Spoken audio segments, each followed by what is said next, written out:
Hello, welcome in. Oh my goodness, I'm so flustered. Give me one second.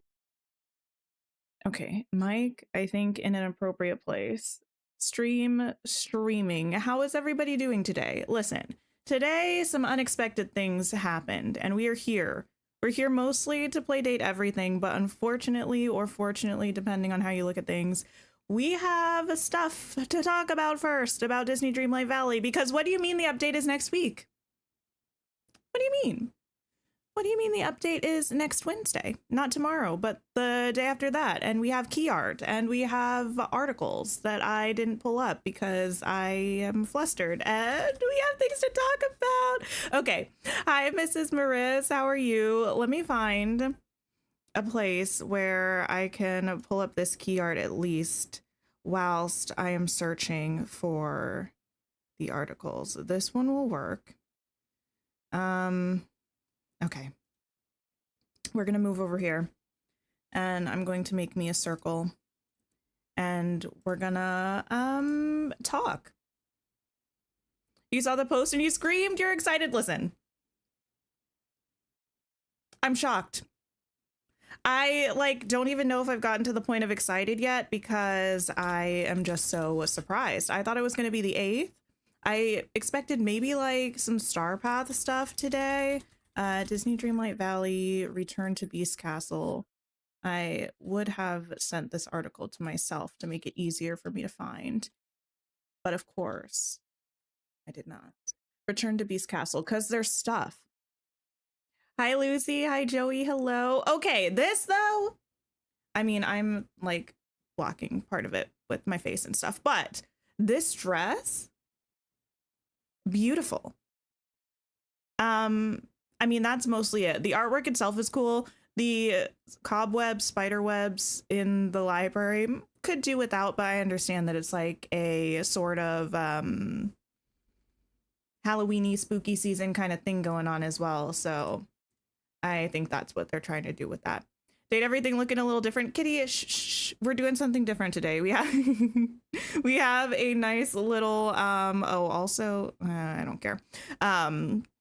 We have a nice little chatting section to talk about Dreamlight Valley for a minute before we start playing. The dress, the shoes. Oh my goodness, the dress is gorgeous. I love this little corset bit. So nice. Okay. Is this the article that I saw? Perhaps, and if not, it's close enough. Let me briefly turn this off to make sure I can pull this over and we can look at it. This is from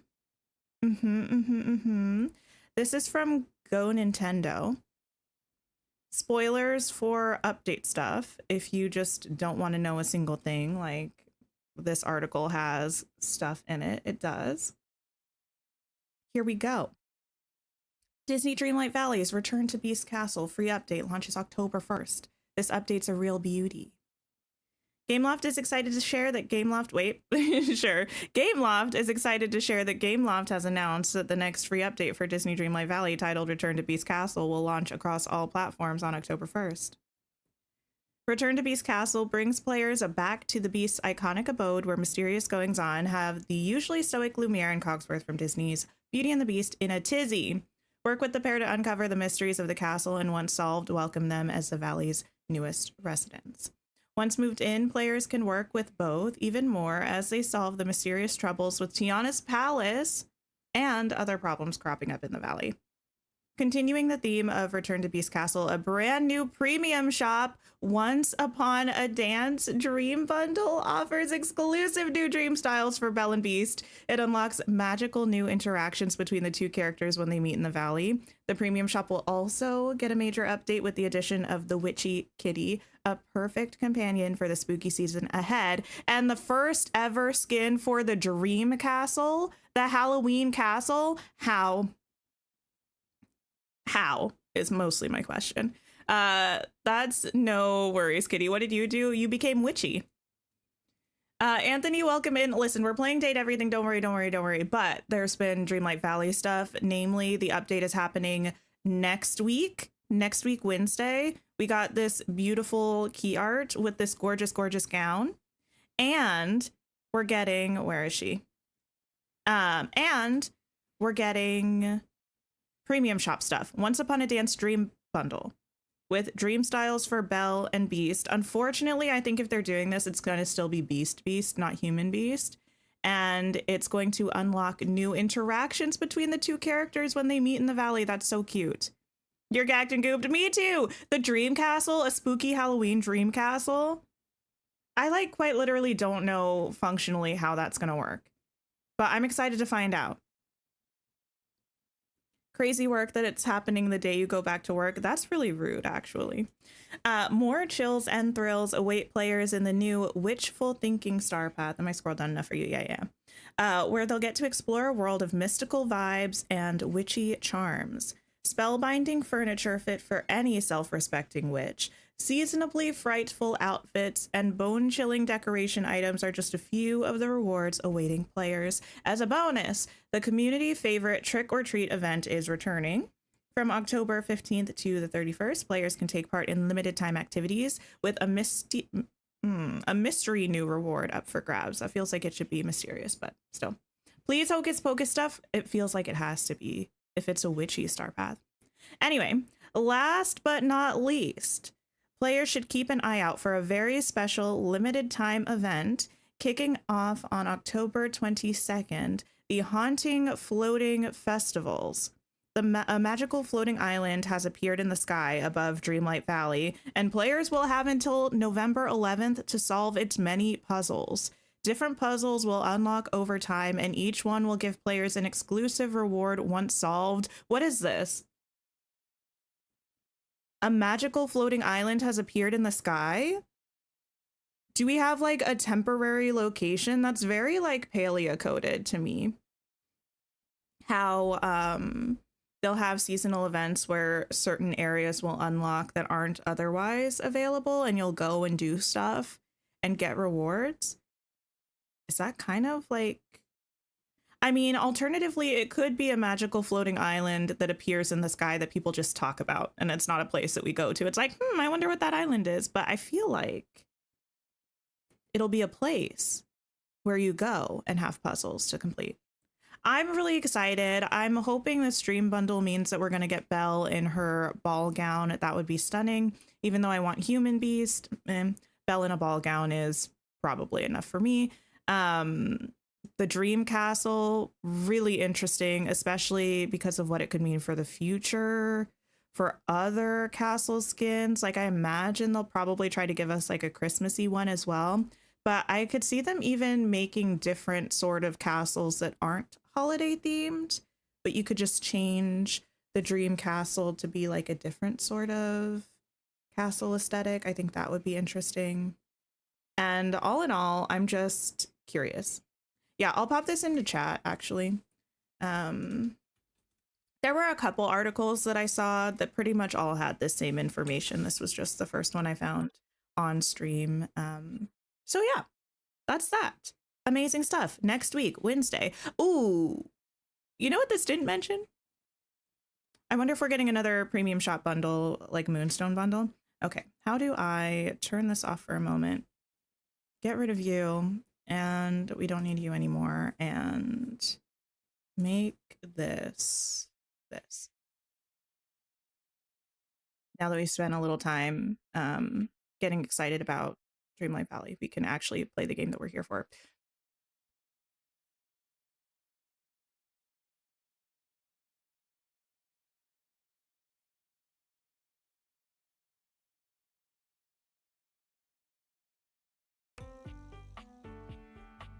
There we are. Okay.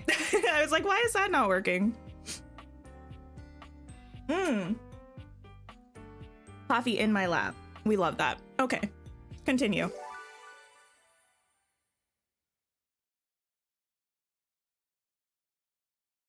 This is giving date everything. Well, it is. Date everything. That was like a really large amount of coffee I just spilled on myself. Anyway, it's been like a month or two since we played this, and I don't remember what we were doing, where we were. Data decks. That seems like a great place to start.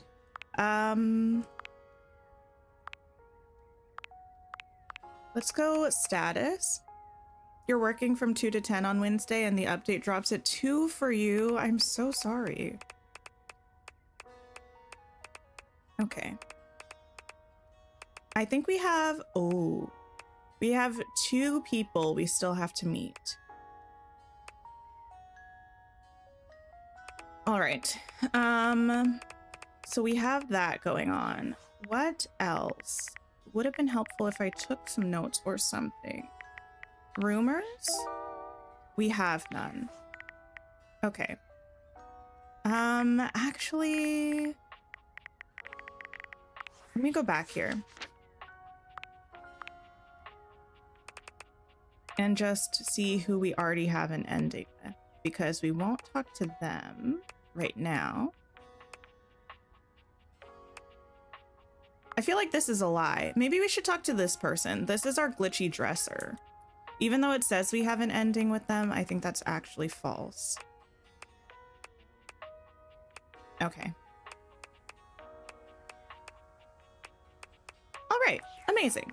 Let's talk to our dresser. Okay. A palatial, spacious dresser, the mansion of dressers. There is no fitting place for your fantastic fits. Okay, wait, no. Space. Okay. There we go. I don't bite. You had your first pumpkin spice latte of the year today. I'm drinking a pumpkin spice coffee that I just spilled half of on me. It's very cold now, but it's still delicious. I think. Did I?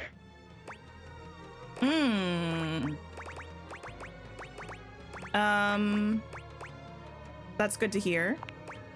Do you bite? I should know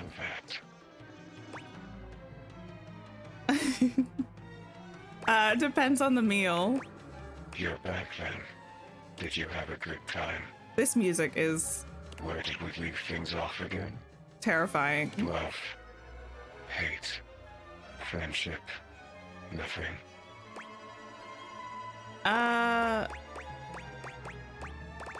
Actually, But you're back.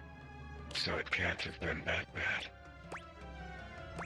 you know, I'm feeling so much regret about starting here. You didn't reset? Neither did you. Shocking. I know. Who could have seen it coming? Look at us. Peas in a pod. Bugs in the beaker. Broken things, breaking things. I feel like Damon is scarier than Nightmare, actually. For me, in my nature, but you break the broken things. I feel like I didn't do anything wrong. I'm just playing a game. Wait, no, that's going to break somebody. I'm a little broken. A little more than most. Around here, at least. Shall we dance? Your son and his boyfriend started playing this yesterday and they love it. I do love this Have game. we done that already? I don't think Shall we so. do it again? What are you? This must be a frustrating click by now. Damon the demon, the pea in the pod, the bug in the beaker, the broken thing breaking things.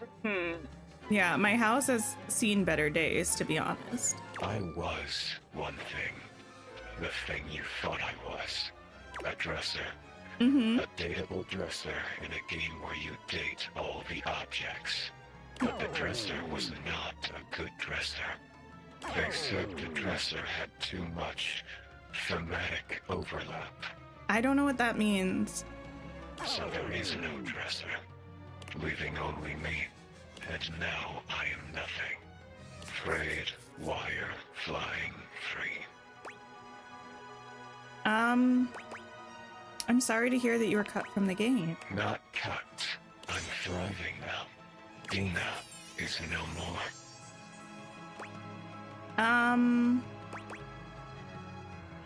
Dina, is that who you were? Yes. Created and uncreated. I'm done with this lore. I feel down in the dumps. Okay, I would like to go on record saying, though, that I didn't What bring do this you up. want from me?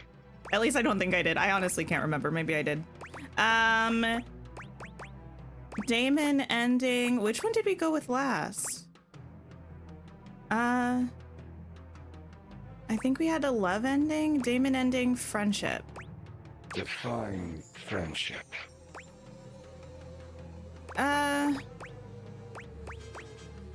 Warm, huddled, hearth.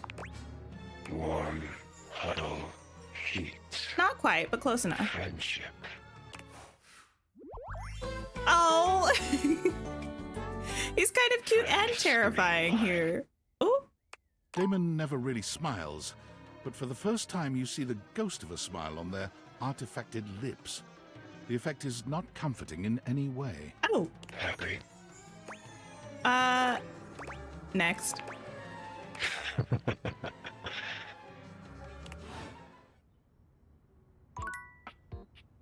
Anyway. You know who I feel like we're probably close to wrapping up with? Probably Prissy, our fake plant. I still need to find...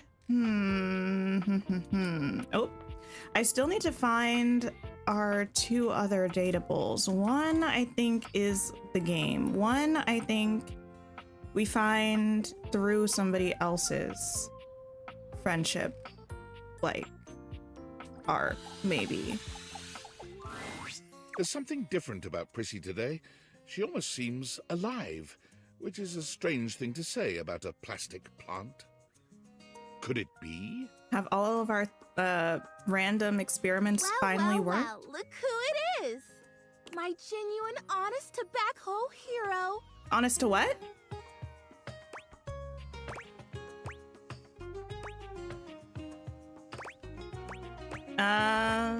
Backhoe Hero does sound like a good band name. Well, I better start it then.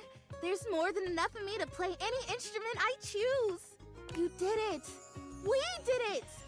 I don't know exactly how it happened. If it was one of the things we did or all of them together. Or maybe it was just the magic of having someone who believed in me and showed up for me. I feel like... I am real. I am real and I'm everywhere. I think, I'm not 100% sure, but I feel like she might be delusional, because I feel like if she were to actually be real, they'd give us art that made her look less fake. Or less like, they would give us art that looked different than the art she's always had. But maybe I'm the problem, and she is real. Congratulations, girl. I think we can agree that even if there's some sciencey mumbo-jumbo at work, that there's absolutely magic. She believes it. Listen, if she believes it, I love it. If she feels real enough for her, you're real to me, girl. I just cannot I'm talking to ever you. Thank you enough. You made my dream come true. I'd say I could die of happiness if I wasn't so gosh darn alive. I mean, some might say you can die now and couldn't before, so I don't think this sentence is really science, but you know. I'm so happy for you. You look so beautiful. I did have my doubts, but I'd help you any day. I love you. I'm so proud of you, friend. I'm so happy for you. You look so beautiful. Wait, that sounds fake. Why is there an ellipsis there? We love Prissy. We can have a love ending. That's cute. You love me? I don't know. Do you love me? I love you too. Wow. We're in love. Thank you for believing. Listen, it could be nice to have a delusional partner. Maybe she'll constantly see the best of us and ignore all of our flaws. Or it could be bad if she makes up flaws that we don't have, you know? Ooh. We are so empathetic. Happy, sad, child's play. You now know the difference between remorse and contrition. We're cool-headed. I feel like these labels haven't actually changed yet. Actually, maybe this Whiz Kid is different from the last time I looked. You're the one your parents go to when the computer's acting funny. We're still not very smart, though. Okay. I have love. Just when I thought my life couldn't possibly get any better, I have love. You know, it's funny. I guess part of me always thought that if I ever found love, it would be a big, splashy thing. I mean, obviously in my fantasies before, I was a real plant, but there was always something else that made it really special. Like what? Wait, being real wouldn't have been special enough? Well, it's like the being real had to happen before love was even an option. Oh. It was a prerequisite, but just all by itself, it wasn't enough. Well, I don't love that. But now I'm here, and I'm real, and I have that thing I've always wanted. And it is enough. Because I love me. Oh. It turns out to be really quiet and simple. Just the realization that I love me. I guess I always did. I just didn't know it. That's sweet and sad at the same time. The fact that you had to become, I mean, maybe a real plant, or at least believe that you're a real plant in order to find the love for yourself. But so I mean, loving me isn't a great big thing. It's the right thing. It makes sense. And I wouldn't want it any other way. no. That's a beautiful thought. I know. Such a surprising one, too. To want something for so long and then get it, only to realize that it's totally wonderful, and you didn't really need it this whole time. Amazing. Thank you for that. Not sure I can take credit. Go I'm just on. here. Take a little bit. Okay, it's me, it's A me. little bit. Okay. Nice. She's been listening to RuPaul. As she...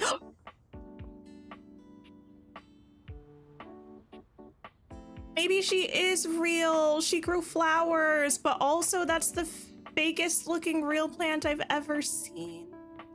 These plants are here. These weren't there before. She did say, she's everywhere. Look, there she is.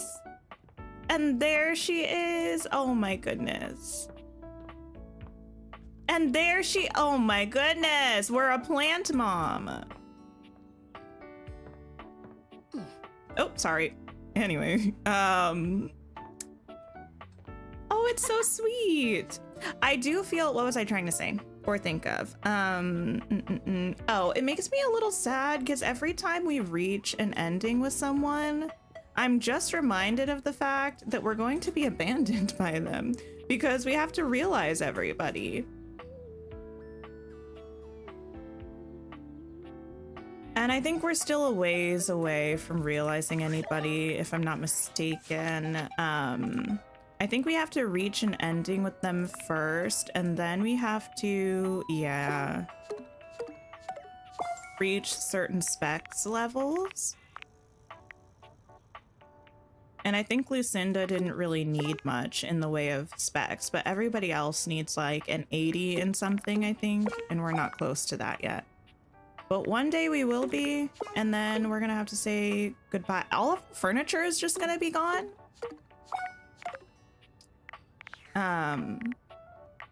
Which will be interesting. Okay, who to speak to next? You know, I saw Bodhi here.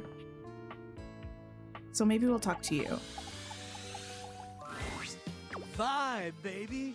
Hey, man, I'm just vibing. Hey, come on over here and test my vibe. How, sir? That was a lot of vibe talk. Do I need to be worried about you? I am so good.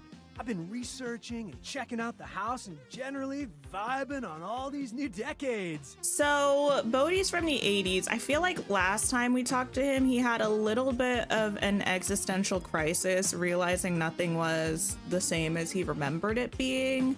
I can't tell quite yet how he's doing now. What you doing in the dining room? Oh, you know, just vibing. Okay, this last vibe. I feel like that's a cry for help. Hey, am I using that right? I've been practicing a bunch of different uses and sentences and stuff. I don't know. It sounds weird. You're getting it mostly. Whew. Okay. I've been chatting with Rainey. She's been playing some tunes. I dig that you have a record player. Old school. I've been listening to some of your new music too. I like it. Well, most of it. Okay, listen, if you're about to read me for my music taste, I need you to be gentle, okay? What kind of music are you into? Oh, wow. There's so much stuff I like. Pop, punk, rap, R&B, rock, soul, even disco. But don't tell anybody. I mean, that's pretty much everything, and I don't think you left anything important out whatsoever. As an 80s guy, I'm supposed to be pretty strongly opposed to disco. Which is dumb, because disco is so cool. Got any favorites? Well, yeah. From my era, I love Tommy Tree and Nicky Seven from Motley Crue Neck, Axl's Roses, Brick James, Richie Sambuca, Yngwie Malmsteen. Oh, and Phil Spector is like the best producer ever. Okay, of these, I have to say Motley Crue Neck is my favorite. Name change. What? Oh, I hate to tell you this, but all the folks you just named are really problematic, Bodhi. I'll take your word for it, me. Although I'm not very smart, so I don't know if I know that for sure. No, Bodhi, they're canceled with 2 L's instead of 1 for some reason. What? Like their new records got canned? No. If it was that, you would have just said that. What does canceled mean? It means that someone's poor choices and negative actions have caused pretty much everyone to universally shun them. Well, wait. Do they have a chance to say sorry? They do, usually in white rooms, wearing white clothes, with something that sounds incredibly scripted. Kinda, it's rare. So that's it then. All my favorite artists are canceled? Like, they won't make any more music? Anything is possible, technically. British spelling, I know. I'm sorry, Bodhi. What about forgiveness? Second chances? Redemption? You want a list of the messed up stuff they did? No. I do not want that. You doing okay? Yeah. Just a lot to absorb. Kinda hurts that a lot of my icons turned out to be bad people. It's confusing, you know? I mean...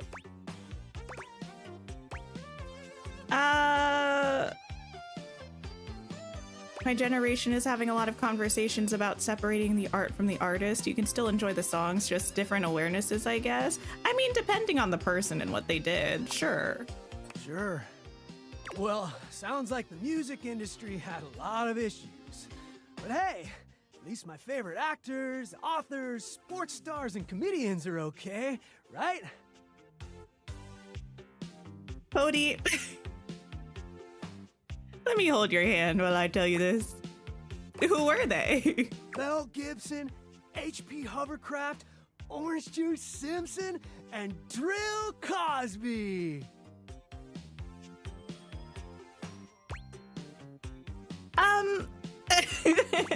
What now? I'm out. Yeah, it's okay. You don't want to know, honey. Live in blissful ignorance. Who to talk to? Oh, I just love all of our plants all over. I would love to have plants in my house. I'm not a green thumb, though. I would have to do a lot of research, and there would be a lot of trial and error if I wanted to take care of plants. Who do we need to talk to? Did we actually end up getting an ending with Hoove already? I can't remember. I should have just gone A to Z.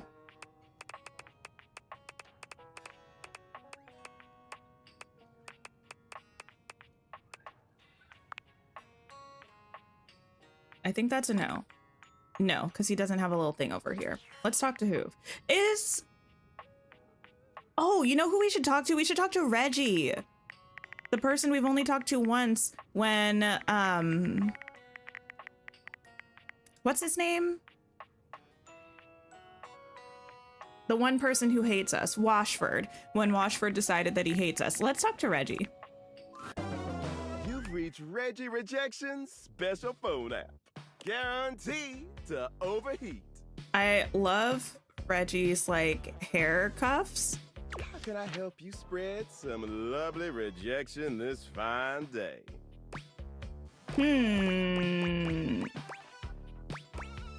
Does this app have any cool games? No. Oh! My bad. Hey, who? Hey there. I'm so glad to see you again. Me too. Ooh, I love who. You look better than ever. How are you doing? After everything is all said and done, I've cleared out a few things. I feel more present, and I've got a bit of space now. Amazing. Space for fun, space for work, space for curiosity. Space for love, maybe? Even space for love? To be honest, I don't know if I feel that connection with you. I'm more open than I've ever been, but I don't think I'm open to love.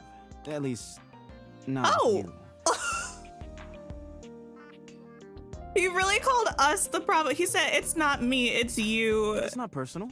Really? Maybe we can just be friends? Well, gosh. Sure. Fine, I guess. In that case, I hope you and I can spend time together forever. You've taught me so much. Most of all, about how to make room for what really matters. I might be a vacuum, but I'm sure not empty inside anymore. Now, what do you say? Always the bridesmaid, never the Go catch a bride. I need a drink first, honestly. Now you're talking.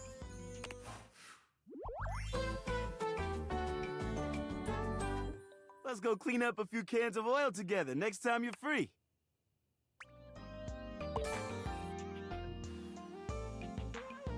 We're just going to pretend that that did not happen. And go sleep off the pain.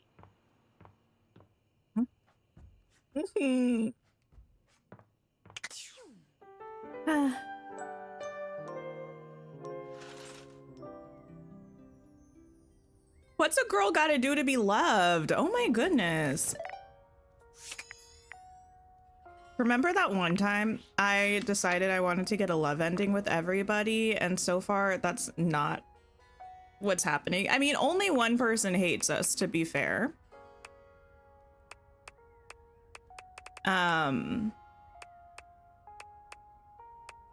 We have many friend situations going on. I mean, to be fair, some of these people ended up being, let's say, not a good fit for us. I do feel a little bit bad about the fact that we talked to Dirk and we told him to get back in the closet.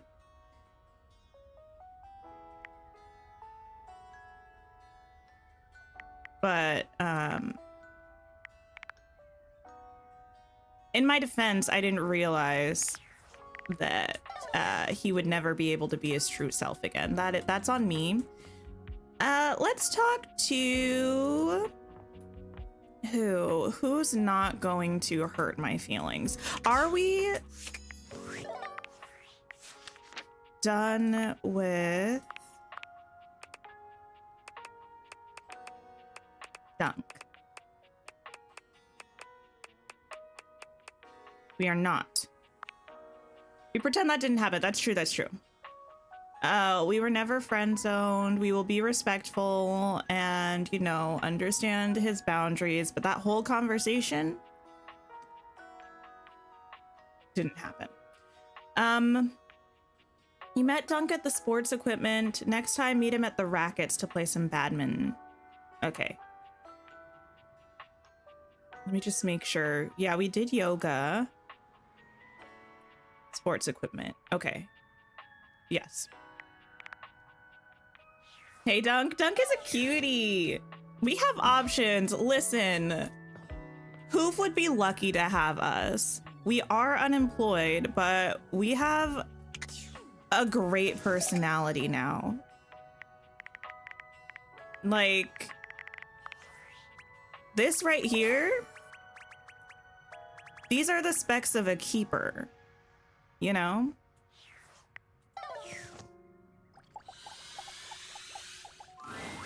Dunk is swinging a badminton racket when you see him. His muscles bulge with every powerful stroke of his arms. Play. Hey, hey, welcome to Racket Day. He hands you a racket before you can voice any objection. Okay, you know what? Of sports, I feel like maybe, well, I don't know if my hand-eye coordination is very good. I don't know if badminton would be a good one for me or a bad one. Not quite sure. What a racket. Hey-oh. Yeah, that's what I said. Oh. It's just a joke.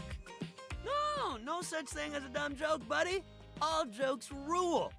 Anyway, we're gonna be doing some badminton today.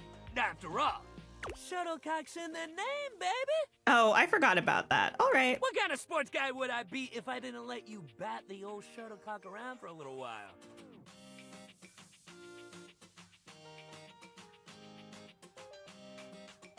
Don't talk to me. Do not talk to me.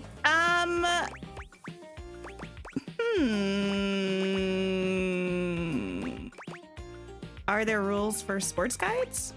There's rules for everything. That's what makes the game fun, knowing what to do and what not to do. Fair. All right, so badminton. You might be thinking to yourself, what's so bad about it? But that's the thing. Nothing's bad about it. Okay. I feel like... Okay. It rules. You just gotta get past the funny name. I'm more concerned about the fact that, like, the shuttlecock does not move at the speed that you think it's moving. Like, I feel like it's out to get you specifically. Something about the way and the speed in which it's moving compared to the speed of the racket, there's a disconnect there. It's a great sport for beginners because it doesn't take too much strength or balance to get started. You just gotta have a little hand-eye coordination. What I'm lacking. I don't know how much I've got, but I'll try. That's the spirit, buddy. Just give it a shot. You might surprise yourself. Great thing about badminton is you don't need much to get started. Actually, upon further reflection, I now, since the last time I played badminton, I have one fewer functioning eye. So I feel like this is a recipe for disaster. You got your racket, your shuttlecock, or your birdie. Or hell, your shuttle if you want to call it that. Just I'll don't go with call it a birdie. cock. Nobody appreciates that. Noted. Take it from me. You don't want to get badminton people riled up. I feel like people who play badminton seriously would, no offense, be terrifying. Like, But all that aside, that's it. That's all you need to get started. cool. Sure, if you want to play proper, you need a net. But if you just want to play a friendly game at home, you can hit the birdie back and forth together. It's nice and light. Just read the DDV press release. How much are we thinking this castle skin will cost? If I had to guess,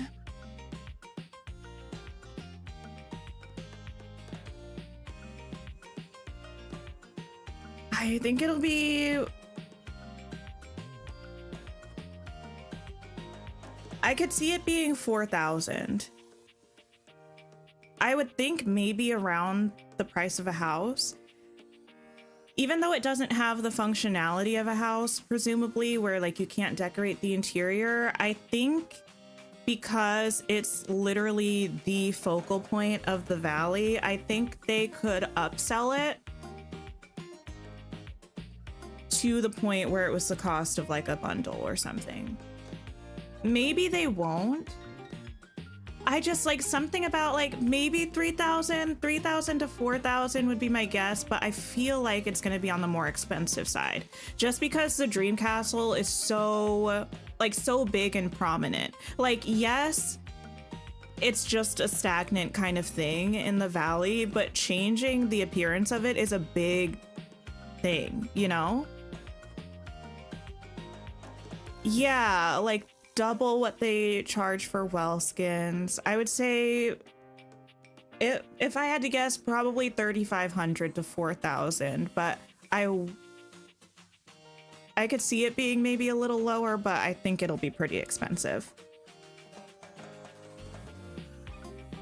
Ideal World, slightly lower cost as it's a static build. I agree.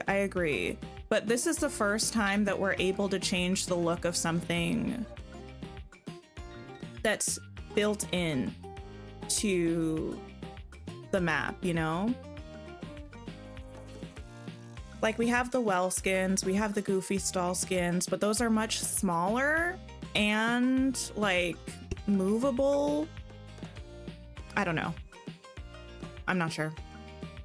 I also think like for this one, that's probably like they said it's a Halloween one, right? I imagine it'll look a lot like the Dream Castle. They'll just throw up some decorations, kind of like the equivalent of the Haunted Mansion in the Before Christmas version. I think it'll look pretty much exactly the same, probably just with some decorations. Maybe they'll change the color scheme, but I don't know. I think it'll be mostly just decor based. But even though that will be kind of an easy design change for them to do, I think probably when they do future skins for the Dream Castle, which I'm sure they will, some of them will be more different design wise, and I think they're probably going to want to set a standard price and not really change the price back and forth. And I think a more expensive price is going to make more sense for those skins that have a bigger change to them, which is why I think they might lean more towards like the 4,000 end instead of the 3,000. Even though 3,000 seems kind of more reasonable for how different I think this one will probably look. I haven't seen it, so I don't know. This is all just my brain trying to come up with what sort of makes sense to me. I'm not a business person, I'm not a game dev, but that's my thought process. Let's see. Let's do this. Hell yeah! Dunk hands you the shuttlecock. You should start. It's easier to serve than it is to return one off the bat. I feel confident serving.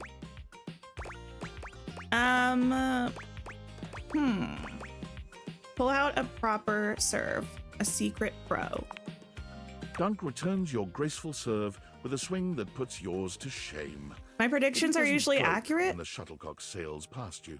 Not anymore. I had a period of like the mind of a mastermind. But recently I've been wrong about everything. I was wrong about the floating islands. I was wrong about the update date. I thought the update was going to be on the 8th. It's on the 1st. Probably wrong about this, but you know what? It's okay. I gotta be wrong sometimes. It's just like the equal opposite reaction to all the times I was right, you know? You know my old man as a shuttlecock? Yeah. That's where the family name comes from. Give or take the last few. You'd think he'd have wanted me to follow in his footsteps, but I guess he always wished he could play football instead. I always thought badminton was cool, you know? But he never felt like it was enough glory, I guess. Oh! Not badminton is a loser sport for babies. I wish your dad could have learned to value who he was. Me too, man. He still talks about his regrets and how he should have done something else with his life.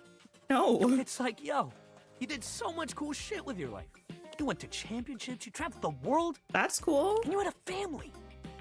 Dude, don't we count? Not the You're daddy happy issues. about that?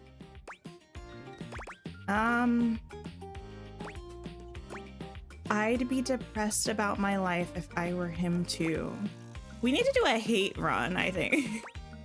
Yeah, everyone to hate us. Some people just can never seem to get away from the past.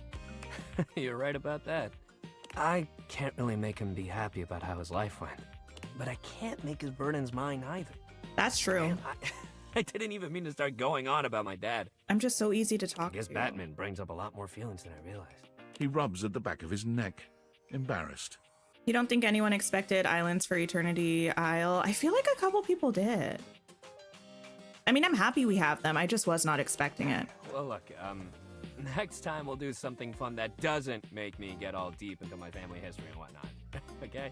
Exercise ball time, baby! Woo! We're gonna bounce! Oh.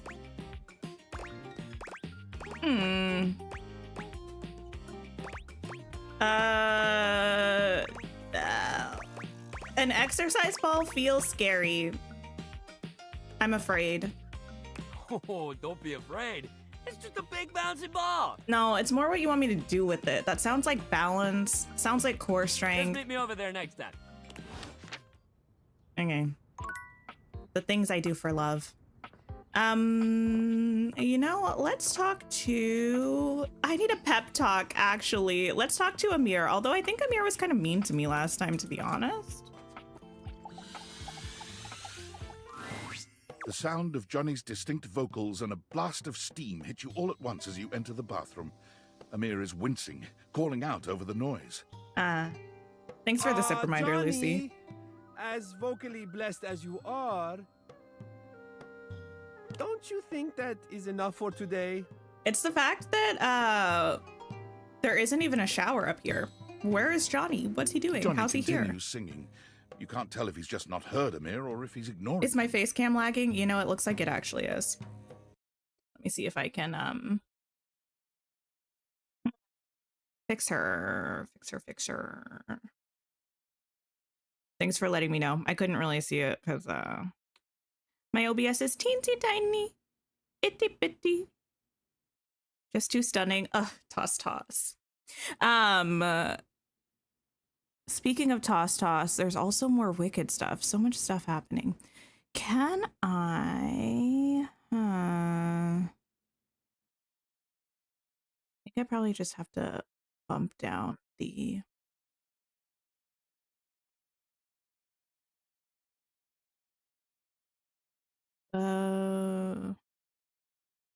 Quality. Turn it down a little bit. Just be grainy tink a little bit. Girl. I'm gonna be teensy tiny.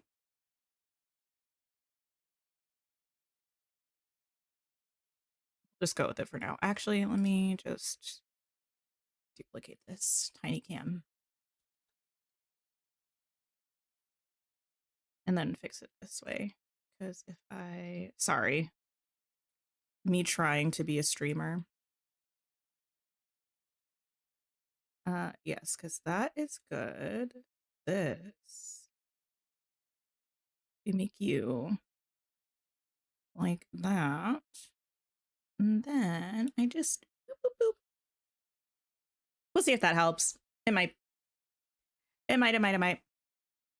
You sat down from letting the dog out and now the cat is yelling at the door to come in. Never a moment's peace. I'm sorry. I don't have pets. They're a lot of work. Johnny?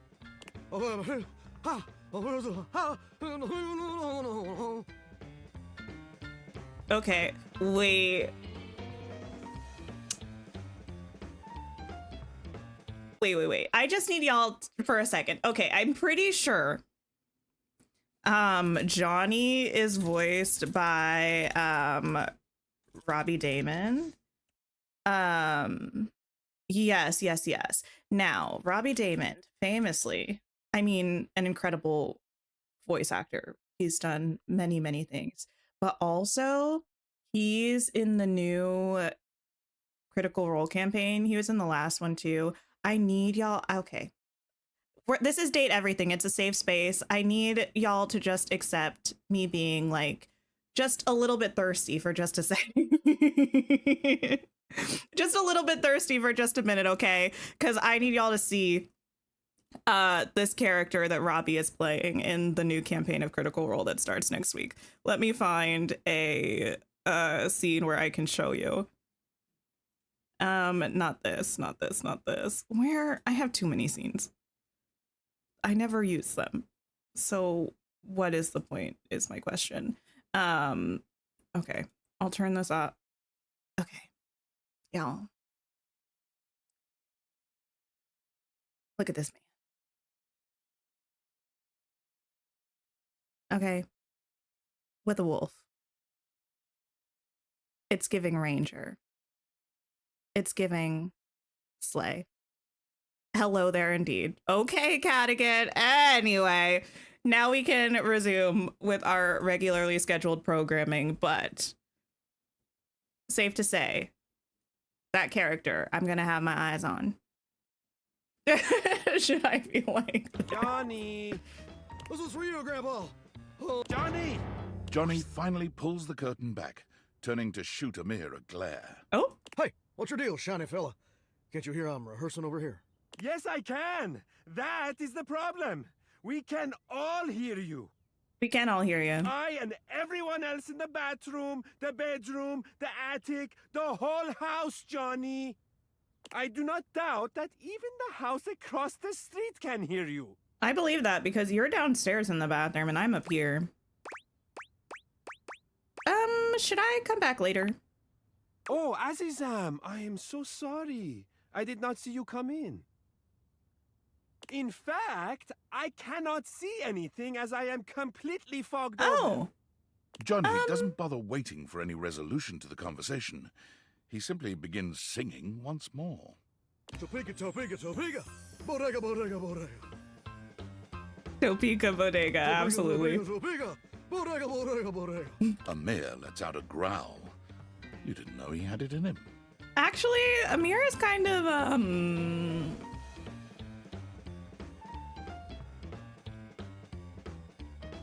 a little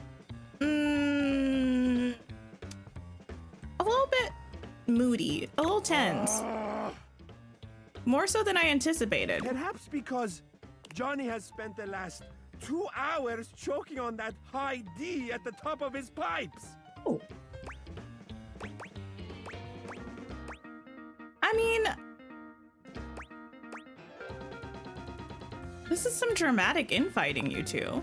I am dramatic, so that makes sense. Yeah, Amir is a little bit of a grump. Understatement of the year right there, fella.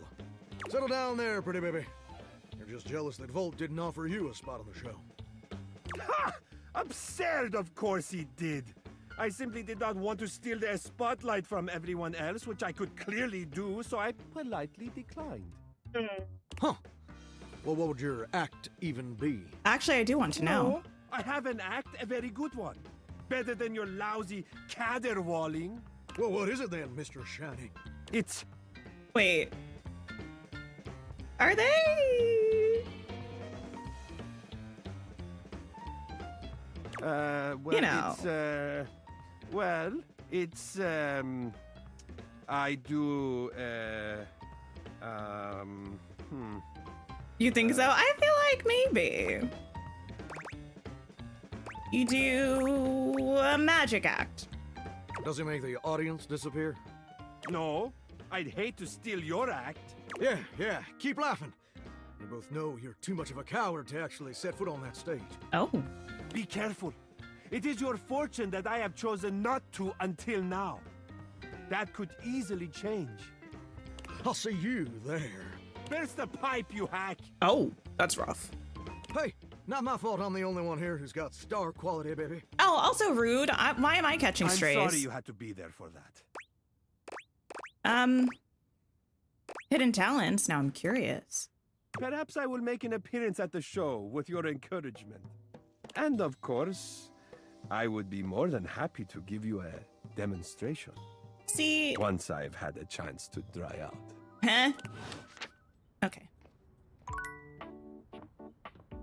Who next? Poor Dirk. I'm so sorry, friend. Next. Oh. Can you just, yeah, open all the way, please? Let me find someone downstairs to talk to. Maybe we should talk to... Ooh, we should talk to our job, right? We can talk to Valdivian, essentially, I believe.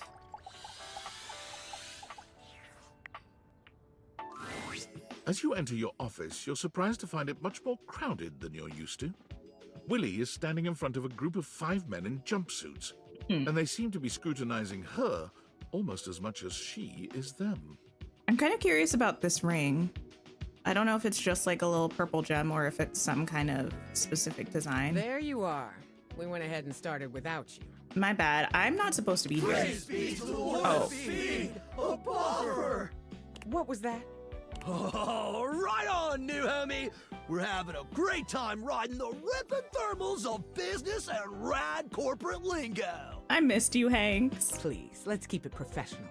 You're at a 10 right now, and I'm gonna need you at a 3. Ooh, I'm 3. Quiet down. Yes, homie. Or, ma'am. Extreme sports and working in the corporate world are essentially the same. Wow. So there's no doubt in my mind that I can handle this. But I need to know if Hanks Limited is ready to expand right now. What sort of time are you all putting in? What are your typical office hours? Big thrills don't have office hours, dog. I feel like I should be the Hanks manager. I think I'm an honorary Hank right now. I can't remember. Oh, like, I can't remember We hit it hard when the waves are right and the thermals are doing their thing. which ending we got with them. Willie is giving you Tyra Banks' realness. I'm here for it. What are you writing? Inconsistent hours. I see. They make their own schedule. You. Willie turns towards you, and the Hanks all look at you with a sort of desperation in their gaze, silently pleading with you to save them. I've got you, boys.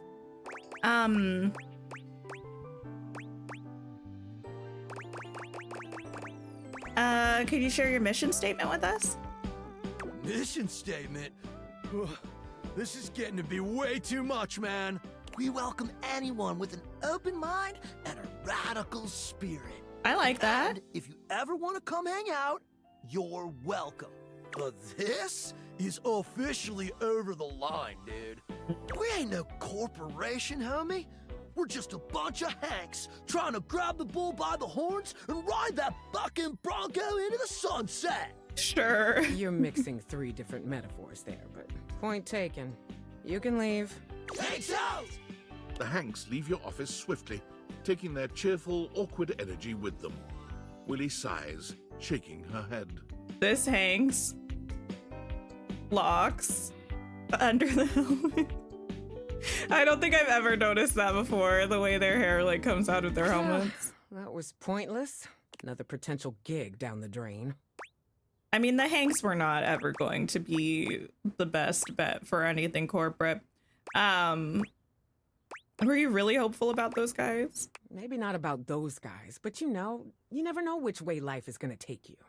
Don't you ever wonder about the jobs you could have had? The person you could have been if you didn't throw it all down the drain time after time. All my life I've wondered about my potential. What I could have achieved if I ever stuck with something. Oh. Watching my peers go from having a job to having a career, climbing the ladder, making something of themselves. I have it in me. I know I do.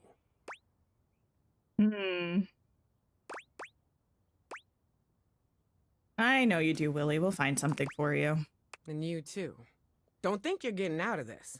Oh. But I appreciate it. I have to find a job? All right. Extreme sports was not a fit. I can see that now. But that doesn't mean we can't explore the athletic space. I've got a Duncan shuttlecock scheduled to come in next to talk sports. So maybe we're not the hang gliding type. Maybe we do yoga instead. Okay. Maybe we throw a football around. I mean... Startups pivot all the time, right? We just have to be agile, flexible. I feel like your wardrobe is maybe not the most conducive to athletics. Not that you couldn't change, but it doesn't really seem like your vibe. I don't want to disappoint you, but I've never been all that athletic. So what? Plenty of people pick up sports and exercise later in life. I mean, how the hell are we supposed to know what our thing is if you keep dismissing it out of hand? Meet me back here and come ready to talk sports. Okay. We're gonna take Duncan and his sports empire elevator all the way to the top, honey. And again, don't be late. Okay. Let me see. Who to speak to? Yes. Our crystal. You have returned.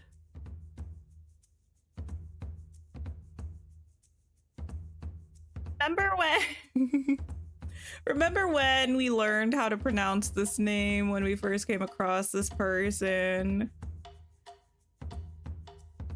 And now I have absolutely no idea. And you've stayed. Also, I think they're a deity. Not like actually a crystal. Isn't that the vibe?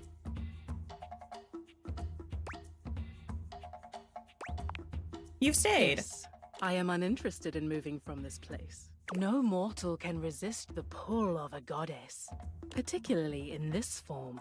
It's a great form. The glitter and sparkle of my current form has lured many of your kind. Lord? That is what I said, yes. I have spent many years in this universe being ignored or worse by the mortals that inhabit me. Humankind has grown more and more disrespectful over the years. I do not need your worship, but there is a satisfaction in it. The same satisfaction I imagine you derive from performing your menial human tasks. And what do you mean by that? Which tasks? Or making friends with your, fellows.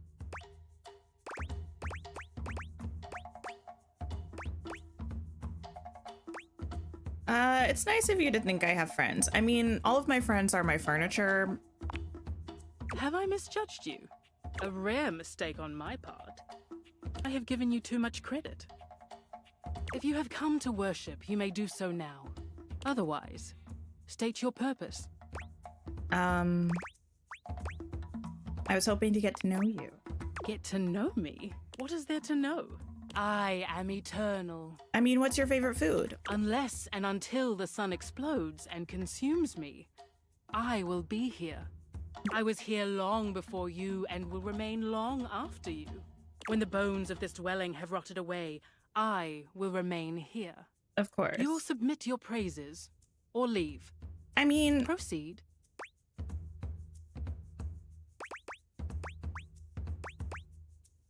You're just, like, so cool. Cool. No. The actions of your kind have raised my temperature. Which is Are you fine fake, for Crib? me, You but are. concerning for your own future. But I see that you are trying to worship me in your way. Yeah, I can't come on too strong, you know? Now Not, that like, that right is off the bat. Was there something else you required? I really do want to get to know you. I require you to get a grip. I really do want to get to know you. You cannot know nature in its infinite beauty. Your small mortal mind cannot possibly comprehend me in my entirety. Your worship has been noted. Consider your mortal duties discharged. You may go now. Okay. Well, goodbye. It was a nice attempt, I suppose. Don't make me drop you off the shelf. Listen, I like to give everyone a chance, but eventually we'll see how it goes. Okay. Who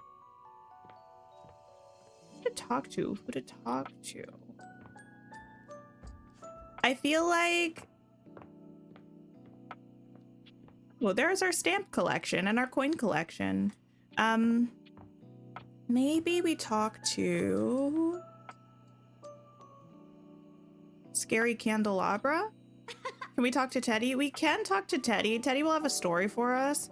We do have an ending with Teddy already. But maybe it'll be nice to have a little bedtime story. Oof, making myself sick with the walking.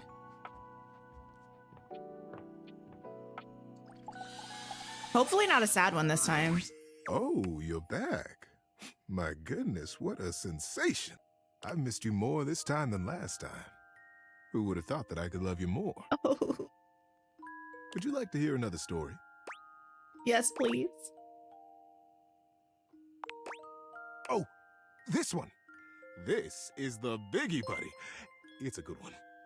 Rib, thank you so much for being a member for 28 months. I appreciate you so much. Real Prib is back. Welcome back. Welcome back. I can't wait. The Great Constructing of Beaver Proudtail. I'm listening. That reminds me, what does it remind me of? I don't know. I'll figure it out. Very early in the morning. One cold and foggy day. A very long time ago. You're somehow both? Prib, are you okay? How it is? Young Beaver Proudtail was walking quietly and efficiently through the dugout tunnels of his den, his trusty stick tucked confidently under one arm.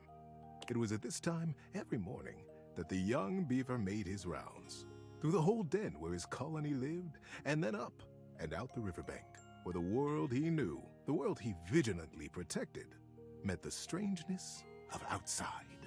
I feel like I need a blanket. Like, I just want to cozy up. His large tail balanced him expertly as he climbed the long entrance tunnel to the surface, occasionally using his dignified stick in an undignified manner to scramble up the pathway.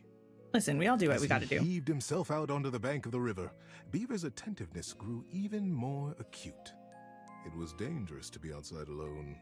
The Great War with the colony across the river had been going on for as long as he could remember, and a fair bit of time beyond that. It seemed like there had always been the war. He couldn't remember any outright battles or even any scrappy skirmishes, but they were definitely at war. He was sure of it. For a moment, he almost asked himself what the war was even about. But he forgot to finish the question. He was very young, after all, and what did it matter? The colony was on the other side of the river, and beavers didn't even cross rivers. Why is this kind of 1984 coded? He smartly tucked his stick back under his arm and began his patrol. So many steps this way, a scrutinizing scan, and so many steps back. But today, something was different. On the other bank of the river, through the fog, he heard the distinctive sounds of battle. Oh. On guard, ye scum-footed knave, the voice cried. Defy me at your peril. The sounds of the wood clanging against wood echoed through the fog. Hey-ya! Pow! Bing, bang, boom! Oh, sound effects. Yes, nice voices. Thank you. Who goes there? Shouted Beaver, his heart in his little throat. As an answer, he heard a young and high-pitched yelp. My name is Builder. Hi? Oh, hi, Builder. Thanks for lurking, Prib. The narrow path between the fallen fortress and the beanstalk marshes. Have we always been able to put a vacuum there? No, I don't think so. I've not tried that. Wait, does it work? Because I always have stuff collect there. Also, that area now, I have snippets that keep glitching out. Has anybody else noticed that in Storybook Vale? There will be little kind of like frog snippets in that area, and they're kind of just like glitching side to side and like in and out of existence, kind of. Hi. It was all Beaver could manage. He was talking to another creature, a stranger, and a stranger from across the river at that. How many times had the colony council, the denizen, warned him about the dangers of this? It was strictly against the rules. And Beaver had always followed the rules. Time to be a rebel, Beaver. Hi! The voice came careening back across the water. What's your name? Beaver heaved a deep breath. Whoever this builder was, Beaver was not going to be shown less brave than he. I'm Beaver. Beaver Proudtail. Well, hello, Beaver Patton. Oh. Builder Jumpfoot's my name. I'm playing at war. Want to join me? I most certainly do not. cried Beaver. Playing at war? War is serious business, not for playing. My colony is in a war right now, and I'm going to be a general when I grow up. I'm going to win that war. You'll see. Okay, Hamilton. Teddy's face is so stinking cute. I can't. Which I get is like kind of probably the point. Like, Beaver is probably very cute. I can't take him seriously. His little face. You've had the glitching too. They glitch in other spawn items. You collect the spawn and then catch the snippet. Oh, interesting. Oh, gosh. Sighed Builder. I sure hope you do. My colony is in a war too, and I'm so tired of it. That's why I made it a game. Games are so much less boring than warring all the time. The pieces began rapidly whirling around in Beaver's mind. Builder's colony. He's at war too. Right across the river. He realized he was talking to a beaver from the colony across the river, his sworn enemy since birth. Just then, the wind blew a gentle clearing in the fog, and the two young beavers saw each other for the first time. They could have been twins. Bright black eyes, thick tails, strong sticks, embellished with their colony colors. Uh-oh. Builder's face broke into a broad grin. You look just like me! Scoffed Beaver. I'd say you look just like me. Don't let them make you enemies. The two regarded each other in amazement for another moment. It was the first time either of them had seen a denizen from the other colony. Builder leaned down and hefted up a perfect pebble from the riverside. Not too big, not too small. He tossed it up. With perfect timing, he swung his stick easily, and Beaver heard it crack as it met the pebble in midair and sent it winging across the water. Instinctively, Beaver reached out and caught it in his paw. Now he was accepting contraband? Oh. What would his parents say? Not contraband. Wait a minute.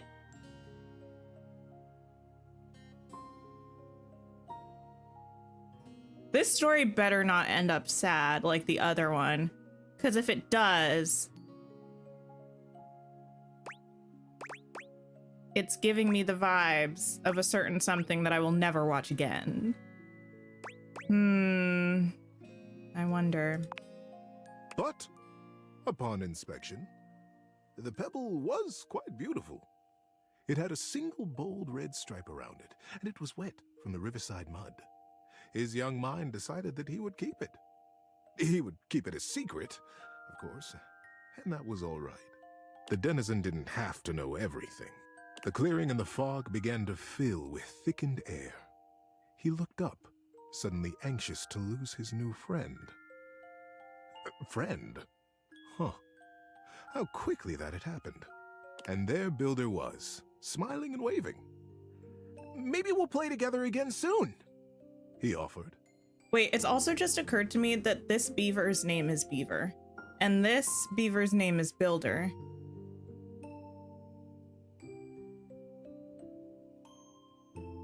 Why did the parents name this beaver Beaver? Beaver gripped the pebble and nodded. Yes. Yes, maybe. One day. And then Builder was lost. Beaver finished his patrol and took his new experience, his pebble, and his smartly tucked stick back down to the colony. Beaver's parents had no imagination. I know, that would be like if my name was Person. How you doing, buddy? Need a break? No, it's fine. It's not sad yet, and that's the most important thing. Many seasons had passed since that morning when Beaver Proudtail, all grown up, marched through the tunnels of his colony toward his audience with the denizen. Oh. Today was the day he'd been anticipating his whole life. Today, he would be made an under-general of the colony, and he'd finally have the chance to present his machine. See, the machine he envisioned was a daring one. He was prepared for pushback and doubt from the council. The longest, in particular. The longest had been the leader of the denizens for most of his life, and she was not always interested in things new or unfamiliar. Beaver's machine was both. But he believed in it, and he was determined to persevere. Is it dangerous, though? Is this like a Heimerdinger Jace situation? He rapped on the denizen chamber door. Knock, knock. Enter! He took a deep breath and pushed. My goodness, Beaver, sighed the longest, brows knitted. This machine is quite an undertaking, and you won't even tell us what it does. Yes, ma'am, Beaver nodded. It must be kept a secret, for now, but I promise it will conclusively end this war. Ooh, what do we think it is? It's gotta be something... Ooh, I think it's probably like... You think it's a catapult and it's gonna launch the special stone straight across the river? I think it's gonna be like something to blow all the fog away so they can see the people on the other side of the water and be like... You're like me, like Tarzan hand touch moment, you know? The longest considered. Normally, I would say no. Unfamiliar can be dangerous, and outright new, well. She stroked her silver-gray whiskers. The other council members watched her reverently. But we have all seen the construction beginning on the other side of the river. We have no way of knowing what they're up to, and it would be irresponsible of us to take no action at all. They're doing something. We must do something too. Deep murmurs of assent rippled around the small stump table. And we trust Beaver. He is our newest under-general, after all. She winked in his direction. If he believes his machine will truly and finally tip the balance of the Great War in our favor. She paused. Your attention dipped and you've lost the story plot. Beaver met a friend from across the river, the warring colony. And he's like, wow, you're just like me for real, for real. And now it's later and Beaver's grown up and he's making some kind of machine that he says will bring an end to the war. And he's trying to get approval from an elder to like use it or keep making it or something. The silence was agonizing. Beaver kept his eyes fixed on the wall just behind her head, patient. His paw unconsciously turned and returned a small pebble in his pocket, caressing along the line of a single great red stripe. Then permission is granted. Beaver let go the breath he had been holding. Whew. Begin construction as soon as you are able, Under-General. And good luck. She smiled warmly, but the burden of her long years of leadership showed through her sagging cheeks. Not sagging. We will be watching. Beaver smartly untucked and retucked his stick, slapped his tail once against the packed ground in assent. Yes, ma'am. Longest. I'll begin right away. He turned on his heel and marched out of the chamber. It was the first day of summer. It was going to be a long and exciting season. At first, the build crews the longest had placed under his command were reticent. What are we building? They would complain. What does it do? When Beaver said nothing and admonished them to follow instructions, their eyes flickered nervously to the building across the river. A bridge, perhaps? Maybe it's something to help us fish the river, Corinth Blue Eye speculated. Did you hear? Denny Strongpaw almost got swept away yesterday. And his whole crew. A beaver dam, maybe? He did. But for what? But Denny's the strongest fisher we have. Shelby Tunneler sighed. Ah, this river. It's so fast. Well, yes, probably. Yes, retorted maddened Sharptooth. Not me saying he's gonna make a giant leaf blower. We must focus on the war. And the others agreed and went back to their building. Sometimes the longest would come to check on the machine. Wait, but that's not a machine, is it? Over every joint and pillar. Most often, she went back below with hardly a word to Beaver, appraising, wearing her doubt like a shawl. But as the summer season progressed, the mood began to shift. Crews would show up to their duties early. They smiled more. They stood up straighter when Beaver came by them or looked to them for progress. The machine, whatever it was taking shape, and its scale was impressive. It looked angry. It looked like the great weapon they all hoped and prayed it was. What is it, though? Oh, boy. The crews began comparing their machine to the thing on the other side of the river. They even began trading barbs and joked with the beavers working on the other side. They pushed and prodded about who would finish their project first. Ours is a ship to go to the sky, and from there, we'll drop stars on you, and we'll win the war. Is that a reference to the boys that were stars in the last story? Would come the reply. Ours is a wooden dragon who lives under the water, who can take us safely across this speeding river, and we'll come upon you unexpectedly, and we'll win the war. Days were marked now by hard work, and the sounds of challenge ricocheting across the water. Beaver, said the longest as she held onto his arm one day late into the summer sun, I don't need to tell you. The whole colony speaks of nothing but your machine. They are all so proud of you. Beaver nodded solemnly. Thank you, ma'am. But the season draws on. You must finish before the rains come. And then you'll have to finally tell us what this is that you've created. Beaver's paw found the lucky pebble in his pocket. Yes, ma'am, we will be done. And I will test it, and you will watch. You'll see the destruction of our enemy. What do you mean by that, squeezed his though? arm affectionately, and together they looked out over the setting sun and the water. How you doing, buddy? Need a break? Let's just keep going. And then the day came. The crew stood around the great machine, eyeing with wonder the marvel that they had built. A few beaver folk noticed how similar theirs looked to the one across the river. But that was okay, they reasoned. They had been built facing each other after all. I think it's a bridge. I think he telepathically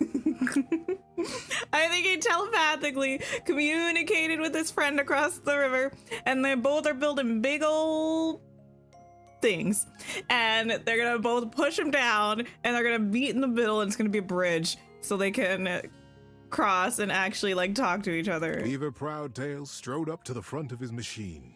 With his well-worn stick and his powerful bearing, he cut quite a figure. Hopefully they'll no longer be enemies. That's the goal, I'm thinking. Corinth, Blue Eye, and Shelby Tunneler stood just behind him, awaiting their orders. All right, Corinth. Beaver turned to face them. Do you have the rope? Yes, sir.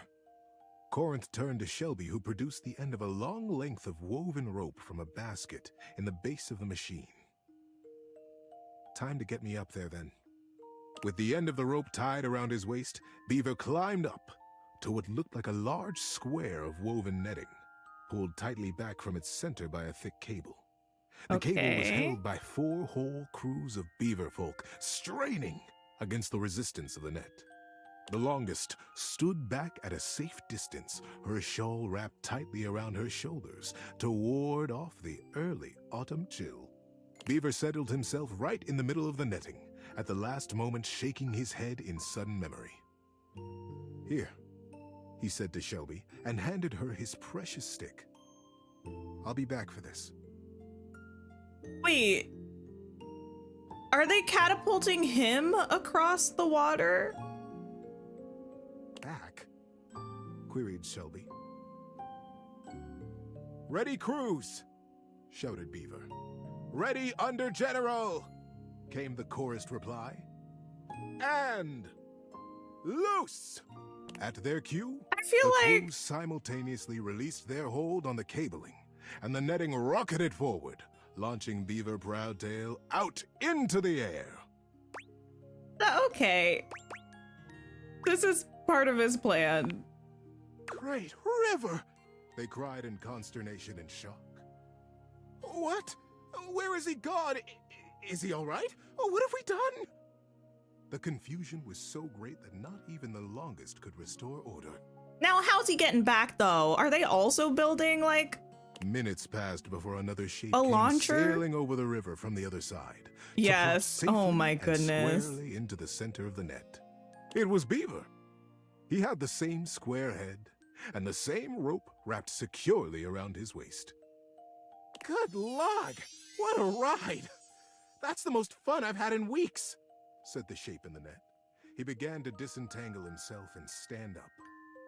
And it wasn't Beaver after all. The royal of the cruise was instant and a bit frightening. Who is this? Who are you?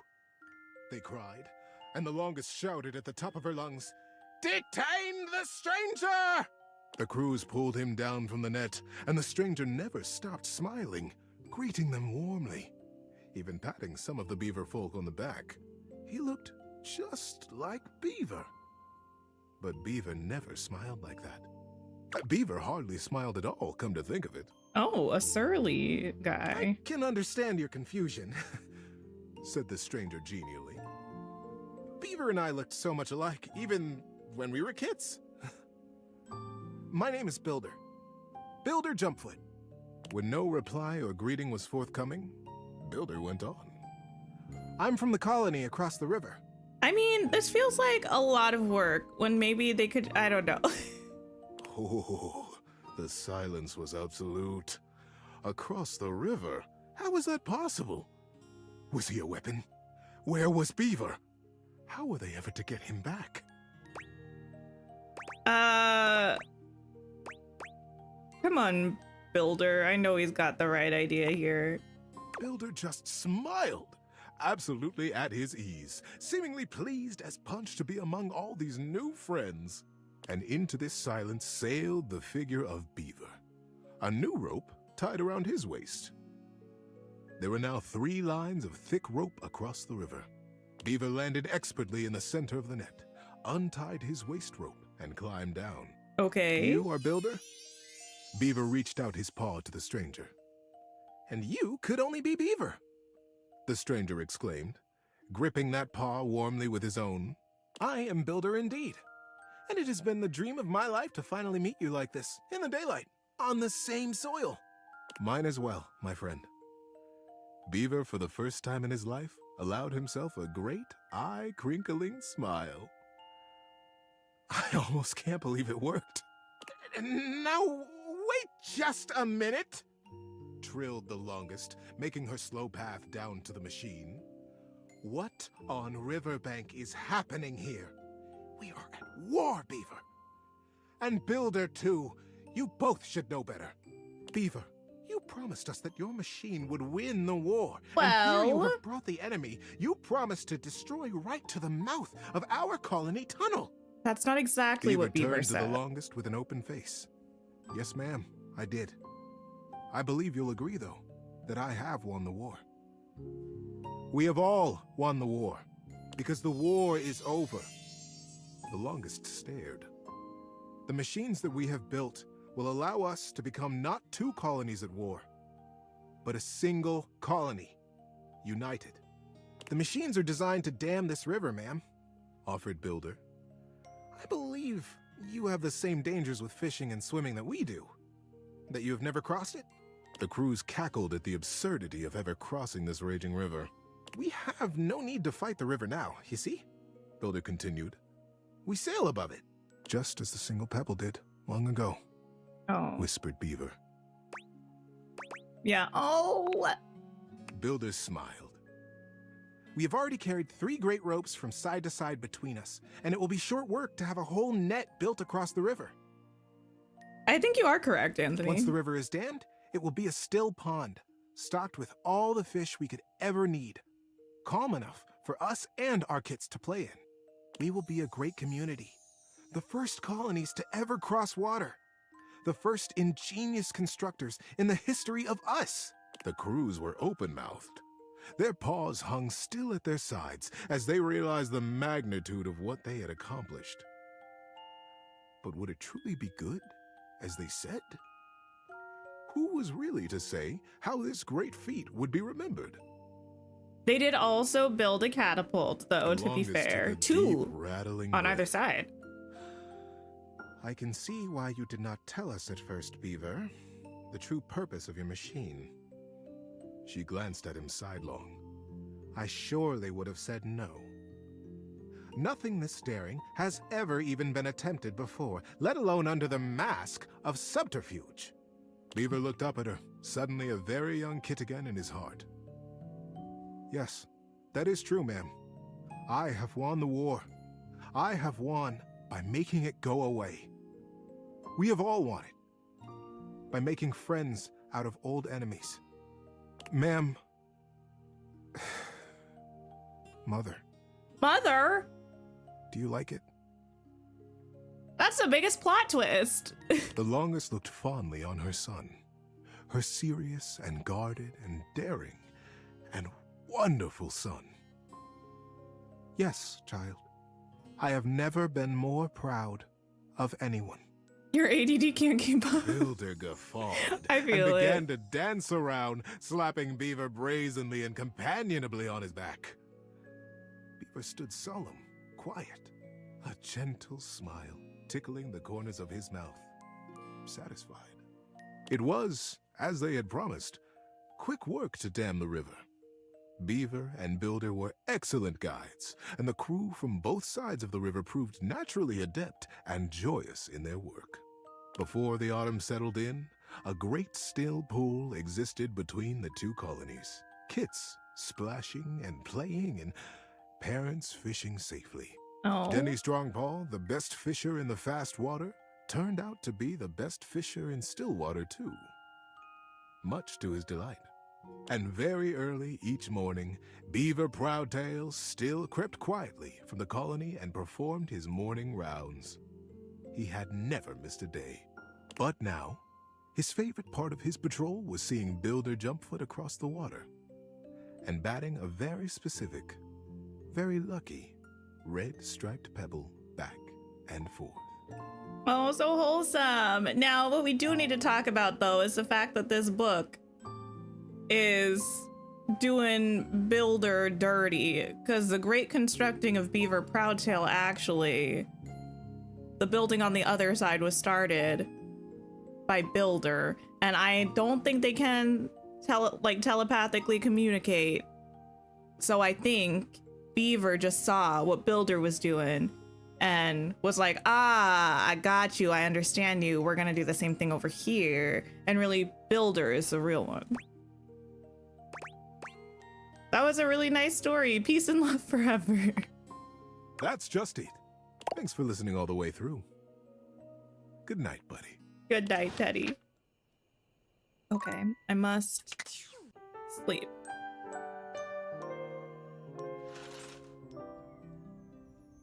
Okay, who to talk to? Ooh, you know who? Oh my goodness, I forget. This is what I get for waiting so long in between, like, since the last time we played, because we were talking to video game person. How do I crouch again? Yes, like this. And we were supposed to share a code word or something, like yeah, the next time we talked to her. And I don't remember what it was. The game console turns on. Team 17. Sassy Chap Games. Moon Surgeons. Resurgence. Like hair all in my face. Here you are once again, back where you started, with your beautiful companion urging you to make a decision. She looks at you just the same way she did the last time, with a strange familiarity, but still not quite recognizing who you truly are. You're here. I didn't think you'd make it back. I know you'd say that. Bum bum bum. Yes. Hey, Luna. Which way do you want to go? Lincolnberries. Lincolnberries. Oh my dunes. We've got a timeline crisis here. Yes, you told me to say that to you last time. Preparation came in handy. Come here. Let's find a place to hide from these scraps while you tell me what to do. Luna grabs at you, and you both wiggle through an open fence near some scattered power grid structures. Just tell me where to go. I don't know yet, but we eventually go to the Upholder facility. That was where I planned on... Luna is shocked to see something nearby flash. That's a Krisny box. Right by the Esner transformer? I don't know what either of those things mean. Prissy box? Left behind by Crisney and Associates. These things can contain all sorts of good gear. Luna opens the box to find a pair of futuristic goggles, which float and spin in the air in front of you both. These are Mark II Xeno goggles. Not the Xeno goggles. An incredible upgrade. I'm keeping these. Happy accidents, huh? Oh man, those look so cool. I'm the only one who can wear them. You're already wearing some sort of Xeno tech on your slots. Looks kinda lovely, if I'm being honest. Thank you. Oh, these things, they help me get dates. Huh. Might be into that. After the part where Celine goes full transcendental. Glad to have shifted the timeline at least a little. Now, let's get to the facility. After a short walk, you find yourself standing in front of a bullet-ridden metal door, way out in the middle of the cold, grey landscape. Have I seen this before? I don't remember. This is the entrance I've never seen anyone use. With my chalk picking skills, we'll have this open in no time. Luna, tell me more about yourself. Me? I'm your average member of the Resistance. Maybe above average. I feel like we've had this conversation before, but I don't remember enough. We fight against the Upholders, who are determined to do everything in their power to druck everything up here on my homeworld. Are we sure the Upholders are the bad guys? Positive about that. The surroundings might be gray, but what's going on here is black and white. Luna picks the lock, allowing you to peer inside. You can see hallways filled with shining electronic doors off into the distance. Here we go. Upholder Central inside. I'm seeing Grunt class Upholders, who shouldn't be too bad. There will be Surveillance Class 2, which can sound the alarm. There will be an Assassin class Upholder right around the first corridor we pass. Just knowing that isn't enough to help. They've got ultra tech that renders them invisible to all senses. Can't believe that's our fate. Why don't you put on your Xeno goggles? And leave myself open to getting killed? That tech is impressive, but not combat ready. How do you suggest we do this? As quietly as possible. That makes sense. Using all your available grace and patience, you and Luna slowly make your way down the corridors. Close behind me, Yael. You drift past both Grunt and Surveillance Upholders with ease. Good choice on the stealth. I usually prefer the part where we... There you are. Not the assassin! Oh no! Assassin! From your stealthy vantage point, you can get a vague sense of what's happening. A vast laser juts out from some sort of holographic human from down the end of the corridor. The light engulfs Luna and renders her immobile. Wait, I think I have grabbed Luna and run before. I don't know what I'm doing! I'm stuck in a time loop. I don't know if I'm supposed to be doing different things, if I'm supposed to be doing the same thing. I don't know what ending is actually the good ending, and it's been so long that I don't even remember what endings we've had. I'm gonna do something different. I know I've grabbed Luna and run before. I'm gonna watch helplessly and see if something happens. I have to do everything myself. From Luna's pockets, a small device drops, and soon the hallway is immersed in a bright yellow flash. The laser stops momentarily, and Luna gets to her feet after falling to the ground. Follow me! An assassin-level upholder. They've got digitech to keep themselves invisible. The only hard counter? Xeno goggles. I told you to use the Xeno goggles. I told you to wear them. Yeah, look, next time around, just tell me. Don't listen to the syrup-addled junkie who said no to wearing the goggles. Got it.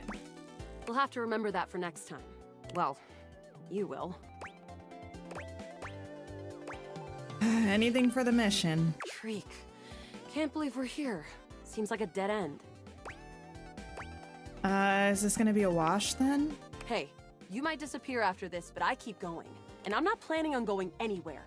Resources or not. Speaking of, you want to see if there's a workbench? Oh, there is, down the second corridor. All right, we're getting close. You want to press on, or should we take a crafting break? Let's do a crafting We have a chance break. to use what's left in our inventory to make something that will help us in the final battle. Let's get crafty. All right, we can craft something really special using this workbench. This thing can take anything we've got and transform it into anything we don't. What do we have in our inventory? Not much. We got zonked by that last encounter pretty hard. 1 globule, 1 wood, and 1 scrouf skin. What can we make with that? We'll have to find out. Okay, let's get started with... I feel like I used...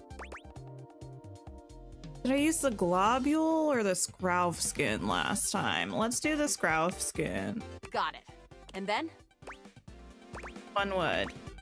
Got it. And then? That's it, I think. All right.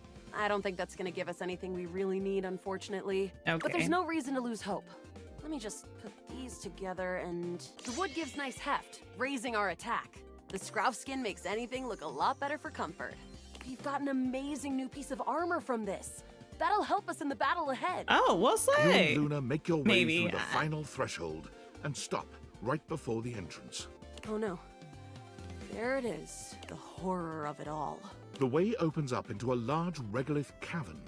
Mining constructs mingle with moon rocks as the terminus of the station is reached. But perched high on the crane next to a large glowing blue crack in the regolith was a well-outfitted spacer who looked just like Luna. Ah, yes.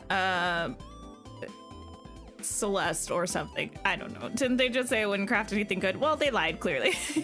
I think we need to, like, figure out how to make a specific item. Like, other things might be kind of helpful, but we're looking for one thing in particular, and we didn't get that one thing. I'm assuming. You came just in time for Celine, the Celeste, festivities to close enough. begin. Celine Moonrise, prepare to die! Luna, you'll never take Crescentia's power. I say aim for the face. Yes! Oh, what's wrong with me? The glowing crack seems to swell. Charge, bitch! The blue deposit of moonrock erupts, and from the crack, a monstrous creature bursts forth. Crescentia! Go!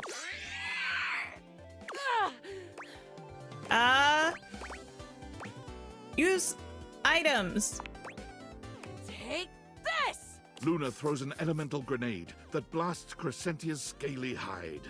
What are you walking into right now? We're stuck in a time loop in this video game. We're trying to figure out how to win Luna's love. Thanks to your crafting, Luna is able to withstand the mighty force of Crescentia's power. The battle is fierce, but ultimately Crescentia and Celine fall to the ground, presumably dead. Oh no. Wow! Did that without even a single save. Great job, Yael. I couldn't have done it without you. Oh, amazing! Could this be something more? Well... Luna's Xeno goggles catch a small screen dropped from Celine's grasp. Wait, Celine left something behind. Have we seen the tea? Wait, the tea about the Dreamlight Valley update? If so, yes. We talked about it! But if it's other tea, I don't know. Luna picks it up and turns on the display. It's the recipe for a harmonic stratospire. A harmonic The stratospire? Resistance has been working on this tech for a generation. It's a way to take fractured timelines and concentrate the differences in power into a deadly beam. That sounds useful. That beam can erase a crack in the continuum for good. And I think something about your timeline tripping abilities and Celine's rise to power have something to do with each other. That's great. Let's make it. Let's stop Celine. But she's already died in this timeline. All rats. You'll have to come back with the knowledge of the recipe. What's the recipe? It's 4 globules, 1 wood, and 2 scrouf skins. Y'all, I'm cheating. Remember I'm it. taking a picture. I'm not going to be able to remember that. Okay. Extra tea from an article. Yeah. I saw a few articles, actually. I think they all said pretty much the same thing from what I saw. I'm most intrigued by the Dream Castle skin, because what is that? And the floating island event. Because what do you mean we possibly have like an event island we can go to? That's cool. And I'm not letting myself live in delusion about the bundle, the premium shop bundle with Belle and Beast. I'm not letting myself live in delusion that we're getting Human Beast, although I really wish we would. I think we'll probably get Beast in like his like formal getup, but Belle in her ball gown, please, you know? Remember me. I'll remember you, Luna. You just won't remember me. Luna is already beginning to fade away. I'll do it for you, my love. Thank you. Yeah. She loves us. She's gonna forget us by next time anyway. Thank you. Truly. You were about to bring up the Dream Castle thing because when you say you never even thought of skins for that, I didn't think that was possible in the game. And I love the world of possibilities that it opens. Like Christmassy, wintry, festive skin for the Dream Castle. A skin that's like, sorry for yelling, sorry for screaming at you all. A skin for the castle that's like the Walt Disney World Cinderella's castle. Please, please, please, please. I know not everybody likes park stuff. Give me the beautiful pink and blue Disney World castle for the Dream Castle for my valley. Yes, I need that now. I need that now. I need that yesterday. Make it happen, Gameloft, please. Okay. Let's speak to, why am I moving so, oh, because I'm crouched. It's like, why am I moving so slowly? Because I was crawling on the ground. We're gonna talk to, you love the concept, imagine a fairy core one. There are so many options, I think. We decided that we think it's probably gonna be expensive, because it's like literally the main focal point of the valley. Even though it's not like a house skin that you can decorate the interior of, I think it's gonna be kind of pricey. I do. We're gonna talk to Cam, the trash can. Oh. You. Me. Hey. Hey. Looks like we're finally on the same page. What do you got? What do I got?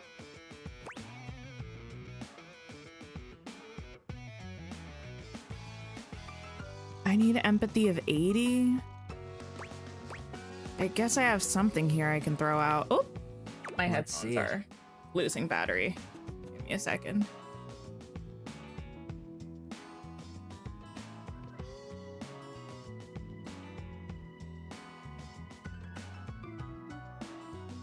Sorry if the sound goes out for a minute. I think it's going to be fine for you all. It's just not going to be fine for me while I fix it over. Settings. I got to change you over to you. That should be good. Yeah. You're also excited for the bundle, but 2 dream styles. You know the prince will be an alarming combination of numbers. The price will be an alarming combination of numbers. I actually think I feel like the bundle is still going to be 4,000. But I think, like, you know how actually, let me see. We're just stuck on Cam for a second. I want to pull the article up for a second and see what they called it, if they called it something. They're calling it a dream bundle. Dream bundles. Wait a minute. Which ones are, I'm blanking on the things for a minute. Premium shop. Because we have the different types of bundles. We have signature bundles and dream bundles. Okay.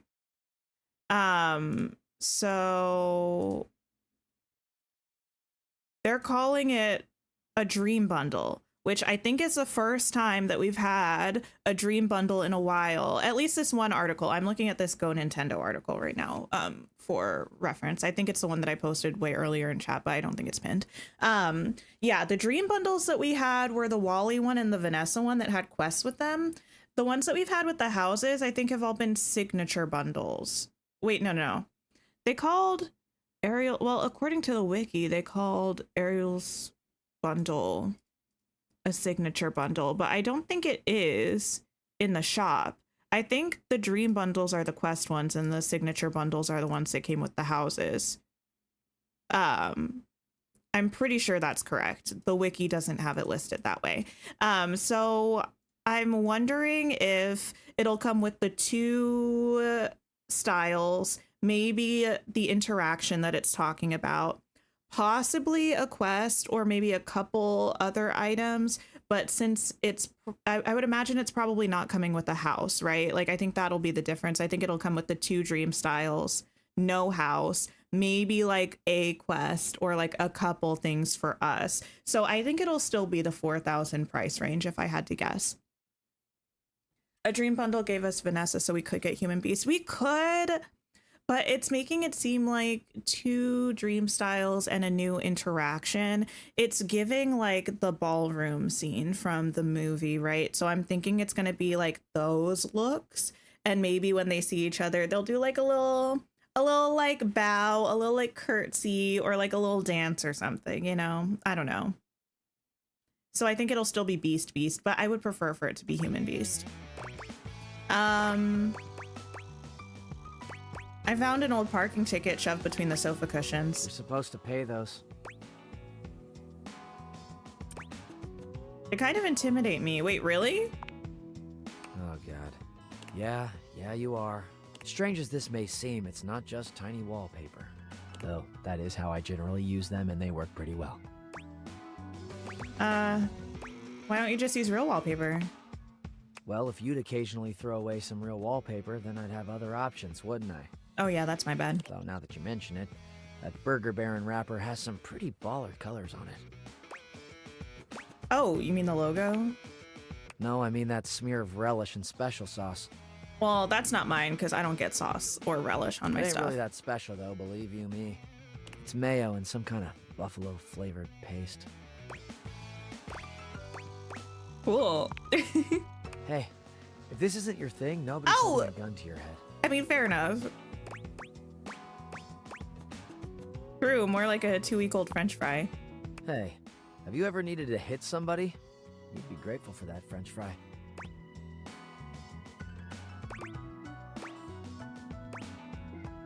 Doubt it. I don't hit people, even with whatever else you have in this pile of useless trash. That's a little rude. I don't think he'll like that. You don't have any better weapon than a French fry? They should just do it. People have been requesting Human Beast since day 1. Like, just get it over with, honestly. Just give it to us. Shit. Oh! I was trying to not call all of your stuff useless trash. I'm sorry. I thought this could be a neutral word sometimes. Like, it's just like a thing, like the stuff, things. I don't, like... I've already told you this once. Why am I having to say it again? I don't like that kind of talk. I'm a fairly easygoing can. I don't think I'm asking for a lot. Here's the thing. I was truly trying to take that into consideration. I thought I was picking the lesser of 2 evils. I don't know what to say. Like, I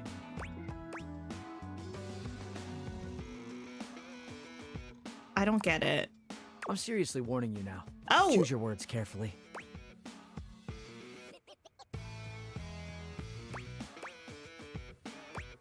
I got it. Sorry, I forgot. Won't happen again.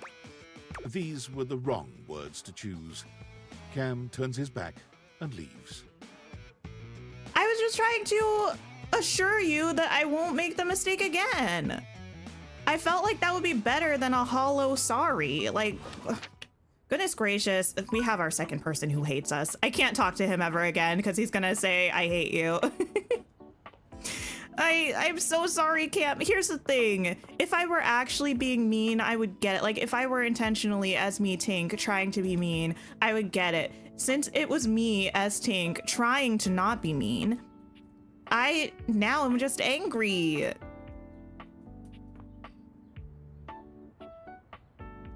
Is this supposed to be a trash? Yeah, that was Cam. That's our trash can. He's very touchy. Is everyone ready for the scary Candelabra? Ah, you. Oh. He's a little, You have been awfully rude. What? Trust me, everyone knows about that now. Me? Everybody. And you return. Like me, your curiosity for scandal keeps you coming back for more. So, I will allow you another chance. Would you like to hear the latest gossip? Why, I'd be delighted. That's the spirit. Well, well. Scandal time!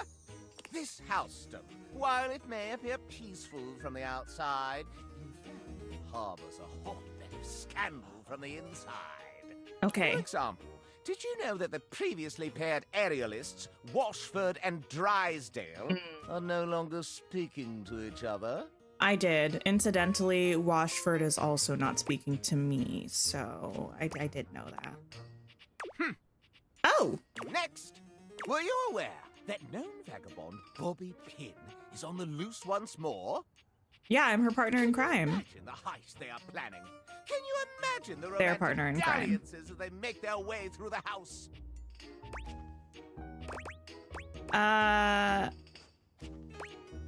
Actually, Bobby is with Ronaldini these days, learning magic. Le gasp! Le gasp! In my renown. The pin is found and joins the circus. Who would have thought? My esteem rises. More scandals abound. They say there is a shadow that does not obey the laws of physics. Oh, yeah, that's our pal, XX Shadow Lord 420XX or something. A true scandal that undermines the physical realm. Maybe we should check in on him. Oh, yeah, we've met. You know of the Lord of Shadows? He will not speak to me. Something to do with flames casting out light or some such nonsense. My esteem hardens and rises. Oh, now why hardens, But though? I am not finished with the daily scandals, no. One has heard of self-insert, yes? Could you imagine a video game in which all the creators inserted themselves at once at the same time? Yes, yes, yes. I've met, Such a thing is not imaginable. Sassy But chap. the one that I've seen, I think. they've hidden themselves within their very names.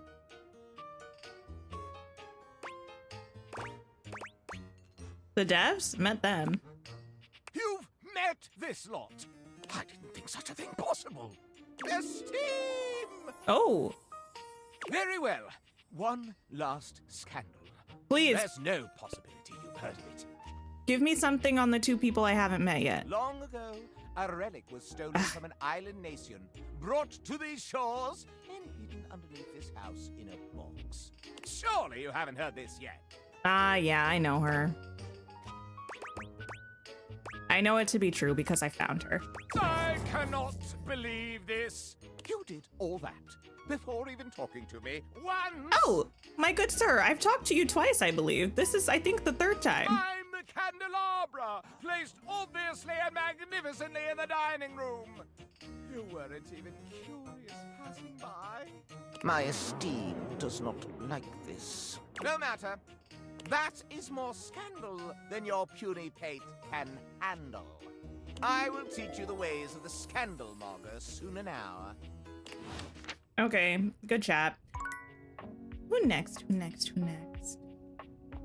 Do we have an ending with Koa, actually? Our couch?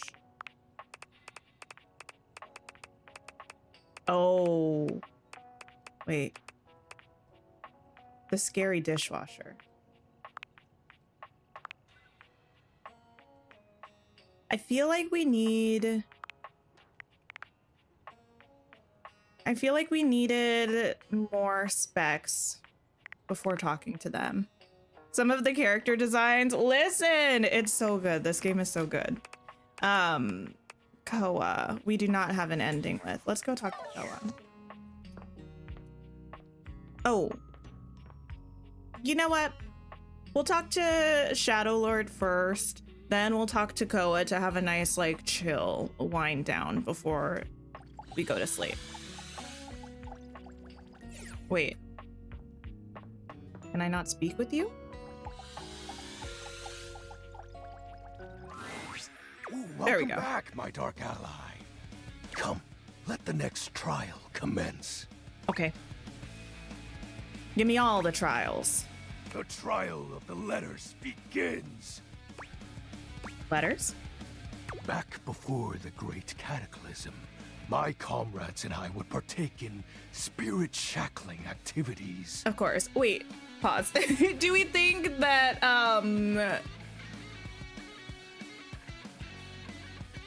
we're gonna get a dev blog? Not dev blog, dev update video, like tomorrow maybe, for the update? Because I know the articles came out and that was like press release stuff, but we're only a week away from the update. I feel like tomorrow they should just like drop the video, you know? Let me see with my eyeballs the dream styles that we're getting. Let me see with my eyeballs some of the little star path things.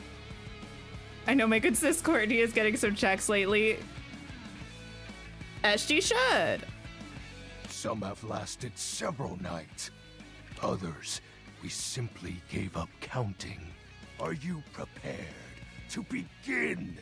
We've not had the emojis yet, that's true, but like they already released a press release that has the Star Path name and theme.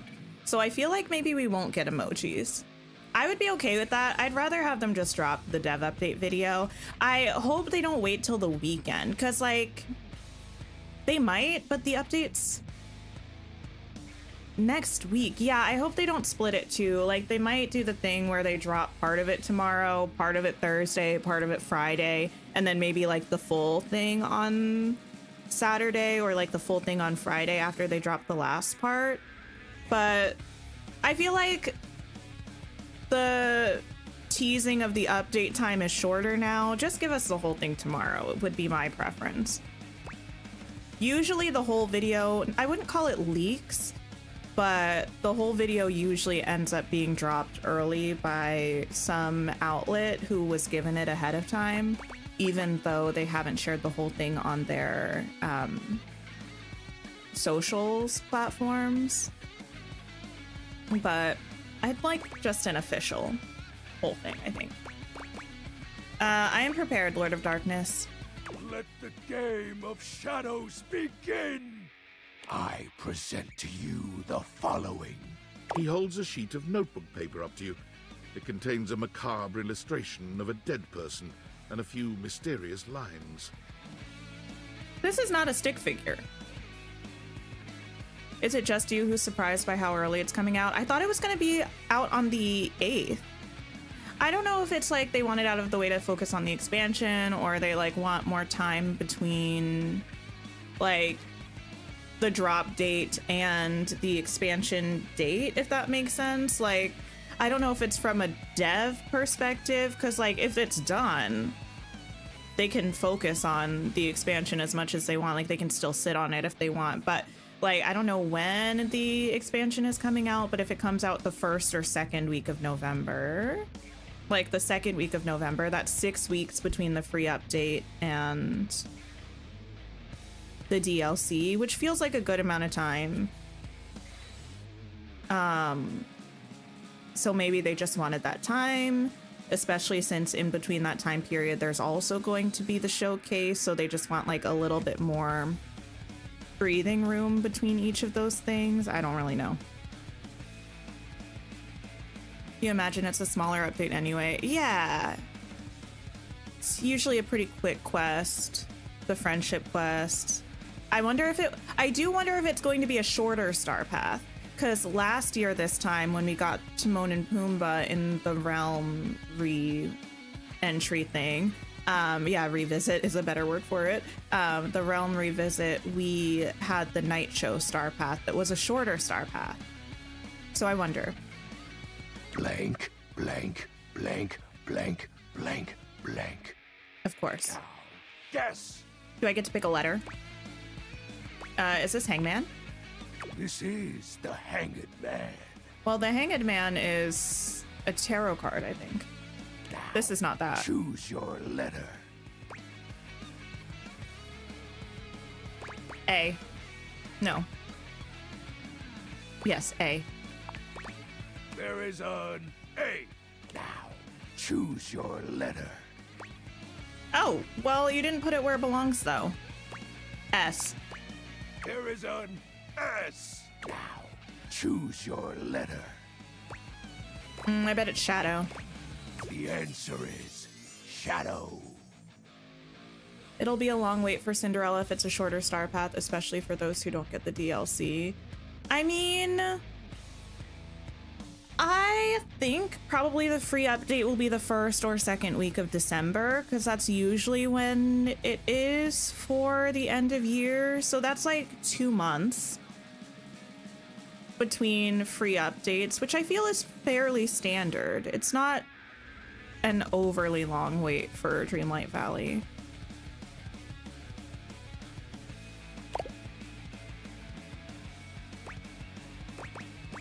That's so sick, dude. Completely sick. Your turn.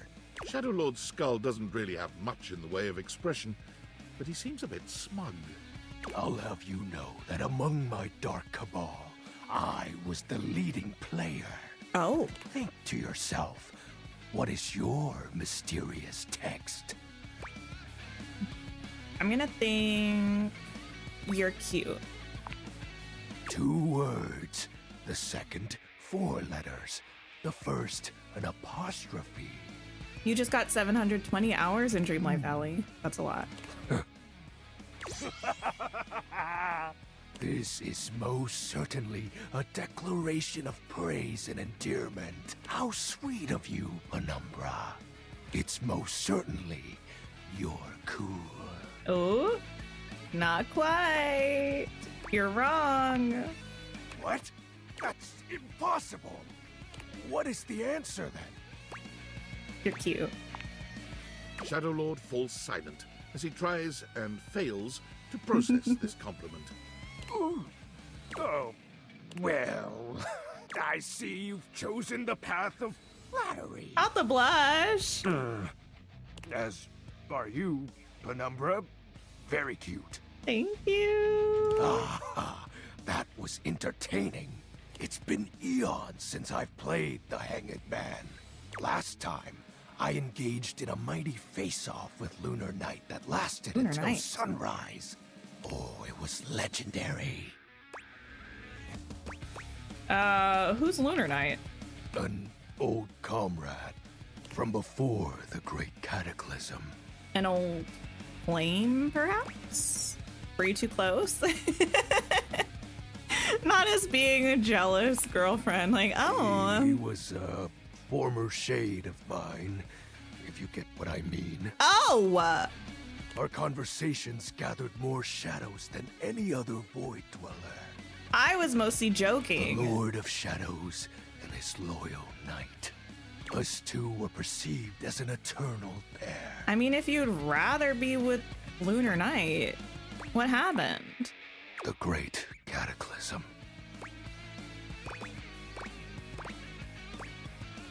Tell me more, Shadow. Very well. I suppose a proper explanation is owed. Tell me, Penumbra, what do you presume to be a power more fearsome than darkness? Love. We don't live in a world of whimsical tales and fantasy. Not anymore, at least. The overwhelming phantasmic force that realigned the unified lives of my comrades and I is time. All fair. You drifted apart. There was no one moment or act that caused it. One night, I was with Lunar and my friends, joyfully conversing about whatever came to our minds. Time crept into our dark haven. Distance, a symptom. And then, many nights later, Lunar no longer wished to be by my side. I mean, I don't know if we're at the part in our relationship where, like, you should be talking about how sad you were that your ex left you. You wonder how many hours I have in Dreamlight Valley? You know, it doesn't matter. Boredom. It doesn't matter. Next. My friends took less and less interest in our nightly discussions. They too left, one by one. And then I was alone. You may think it cruel of them for leaving without a proper goodbye, but I respected all of my friends' decisions, even Lunar's. I don't harbor any wrathful thoughts against any of them. That's good. I just think back to those days fondly. And also feels like maybe something you don't need to specify. And wonder why time had to come for us. We were happy. I was happy. So sorry. Shed not a tear for me, Penumbra. Time comes for us all in ways we don't expect. Normally, I'd celebrate triumphantly at obtaining another armament. Of course. That'll be all for today, Penumbra. Oh. Thank you for listening to my tale. Welcome. Good chat, good chat. Yeah, I mean, to be fair, I've played a lot less in the past year, I think, than I had previously. So I don't think I'm at 3,000 hours yet. I think I'm probably somewhere around 2,500, but it has been a while since I checked. Actually, I might be able to see what Steam has me at. I have many more hours than are on Steam because I've played on my Switch a lot as well. Steam has me at about 1,800 hours. So, yeah. Definitely more than 1,800.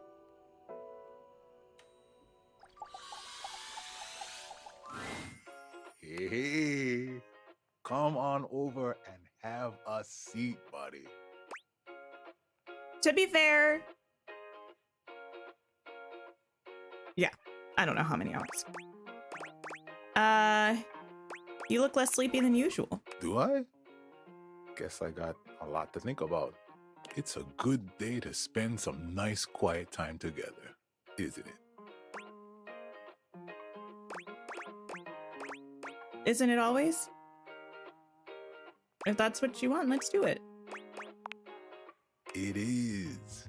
Koa tries to relax, but it doesn't seem to come to him today. He sighs, shaking his head. Who am I kidding? It's just too much on my mind. Sorry to break the silence, but it's important. No, it's okay. We've been hanging out a lot lately, and I'm glad it happened. I've been having some trouble getting my mind around some things, and having you here, well... Is it helping or is it hurting? It's just made some things real clear to me. So I hope you won't be upset with what I'm about to say. Am I being broken up with again? I mean, I wasn't broken up with, but I was friend zoned. That was really hard for me. You don't know what an hour is, but you also don't not know what an hour is. Well, yes. I've got one last gift that I think will say it much better than I can. I needed this.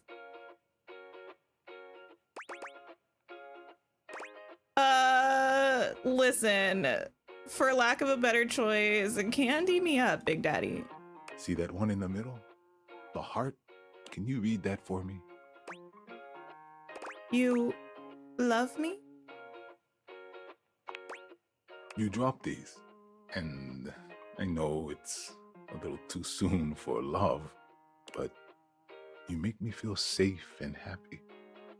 And as a couch, a gift like this means more than words.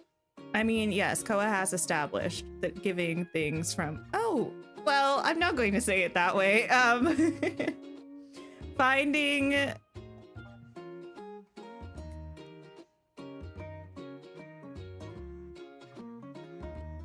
items from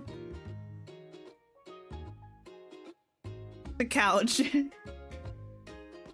and gifting them to us is an incredibly meaningful thing. I've been holding on to this, hoping for the right time to give it to you. Thank you. My previous owner, he used to talk nonstop. He never took a moment to relax. He was always on the phone, gabbing away. It just made me nuts. I couldn't even hear myself think, you know? I do know, but more importantly, we have a secondhand couch. I came to appreciate the silence all the more. Who did we get this couch from? That's sketchy. The fact that you could respect my wishes every time I asked. You really gave me the space to be me. Oh. I've had so much on my mind lately, and your presence near me has just been such a blessing. You calmed my thoughts and let me sort through them. And with all that time to think, I know now that I just want to keep enjoying the silence with you. I love that. Facebook Marketplace? No, listen, there are a few things that I would not want secondhand if I didn't know who they were coming from. You want to keep doing this with me? I stale Valentine heart you too, Koa. That might be the nicest thing anyone's ever said to me. Oh. Koa envelops you in his strong arms, wrapping you into a hug that feels like a sweet ocean breeze. I'm the luckiest couch in the world. Wanna cuddle? I do. Koa would be a great cuddler, I think. Well, yes. You and Koa spend a pleasant time cuddled up in each other's arms. You had no idea your couch could be this comfortable. In love. You make me feel so cozy inside. Listen. Found love today. And I have also still been friend-zoned. I haven't forgotten.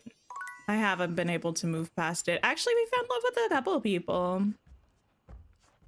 Okay, let's go to bed. Tomorrow, I want to talk to Dust Bunny Lady. I forget her name. I also want to talk to maybe Matteo, the blankets and stuff, right? We haven't talked to Matteo in a minute, I think. Who else do I feel like we need to talk to? We'll figure it out. Maybe we should talk to Keith the Key. Let's talk to Keith the Key. He already opened this door Dorian for. Maybe we should talk to Dorian. Ooh. The window, Gwendolyn, maybe. So many people, so little time. You find Keith lying peacefully on the table, a subtle smile playing on his face. He looks up happily as you approach and waves you over. Hello, my friend. What a pleasure it is to see your face again. You know, after so long down there in that accursed crawl space, I have come to truly appreciate the little things. Does the toxic couple hate us? Wait, which one? If you're talking about Harper and Dirk, I think we friend-zoned both of them, if I'm not mistaken. Because it seemed like Harper was getting ready to transfer her, what's a word that's kind to use? Her overly enthusiastic affection onto us, having seemingly not learned the lesson she needed to learn from her relationship with Dirk, and we didn't want to put ourselves in that position. And I think we might have friend-zoned Dirk as well, or maybe the other way around, after Dirk said he wanted to be Clarence forever, and we kindly requested to speak with Dirk, not realizing that he would hold it against us because he couldn't be Clarence again or something. I don't remember. Either way, I think we're just friends with both of them, each of them. Such as the feeling of sunshine as I lie here, or the calm murmur of the other things in the house as they go about their business. Keith's head slumps forward, his eyes fluttering shut. Oh! He snores quietly, both hands clutched around the key-like cane that steadies him. I didn't realize I was that boring.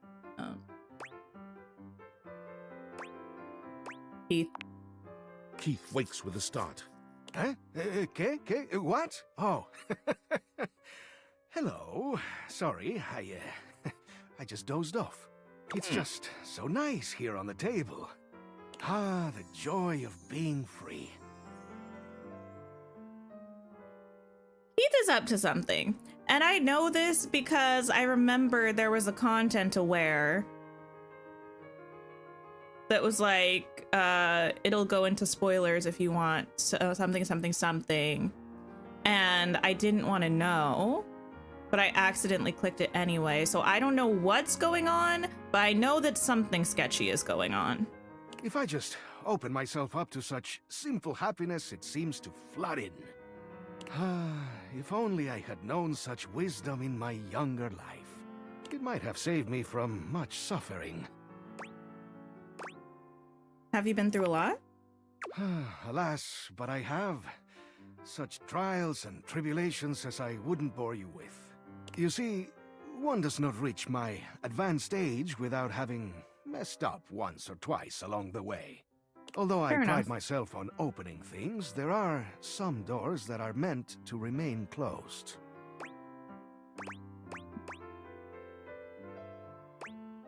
A handsome salt and pepper man with a Spanish accent having secrets. Yeah. Are you referring to you and Dorian? Oh, I don't know. Perhaps.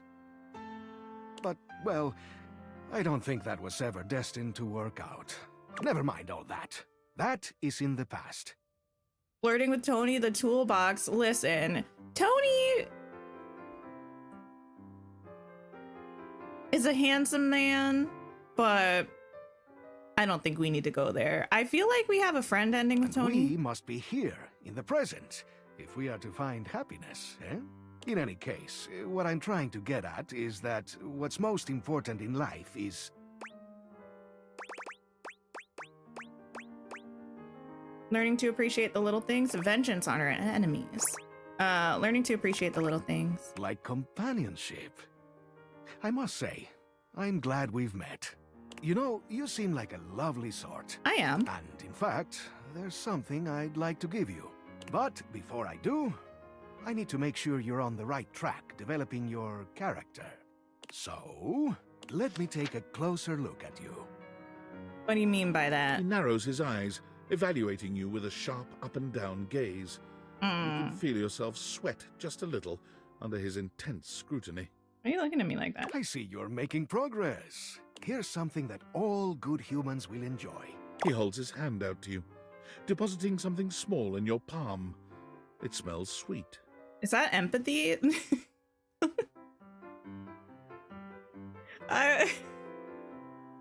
Anyway, that's the symbol for one of the specs. I think that one might be empathy, but I don't know. The empathy is a little heart. What is that one? Poise? It's a little candy. My favorite. Take this poise. Yes, candy. poise. It'll show them that you mean business.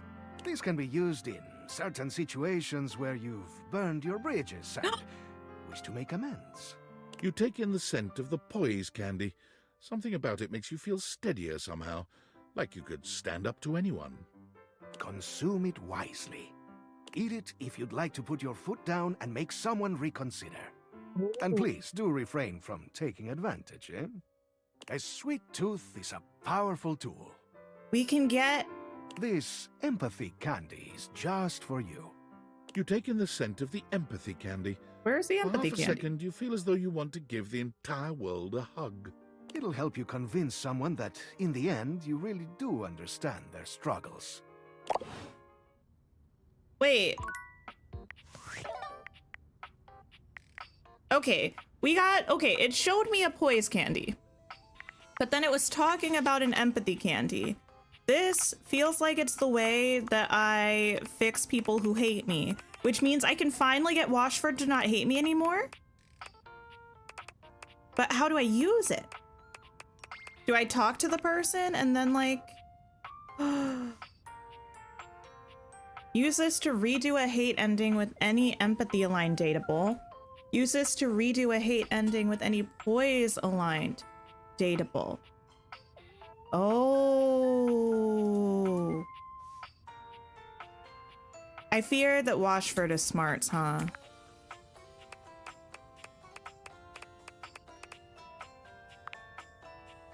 Yeah, Washford is a smarty. No one else hates me yet, but you know who probably will the next time I talk to them? Cam? What is Cam? I was about to say something mean. No wonder he hates me.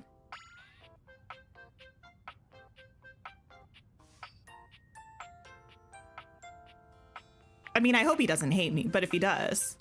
No, he won't. No, he won't. Okay. Who else was I going to talk to? Oh, yes. Ew. Hi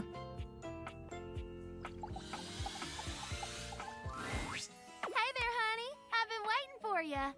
Ready for our date? Oh, I forgot we were going on a date. You know it. That's what I like to hear. Come on. Oh, this voice actress is, I think, Erica Lindbeck? I believe that's who this is. And that voice actor does the voice of a character whose name has just poofed out of my brain space. It's, oh my goodness.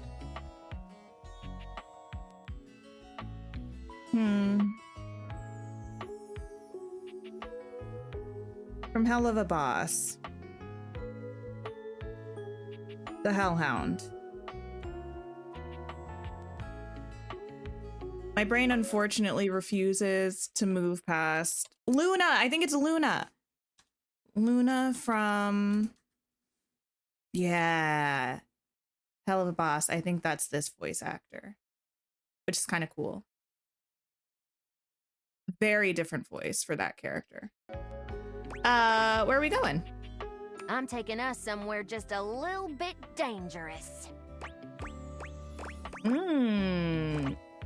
Dangerous. Well, it's not dangerous, just somewhere a bit naughty.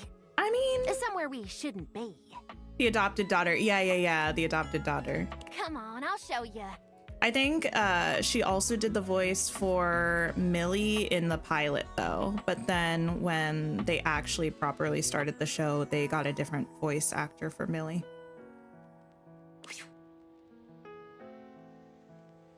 Where are we going? All right, we made it. Isn't it gorgeous? We're under the floorboards in our house? We're under our house?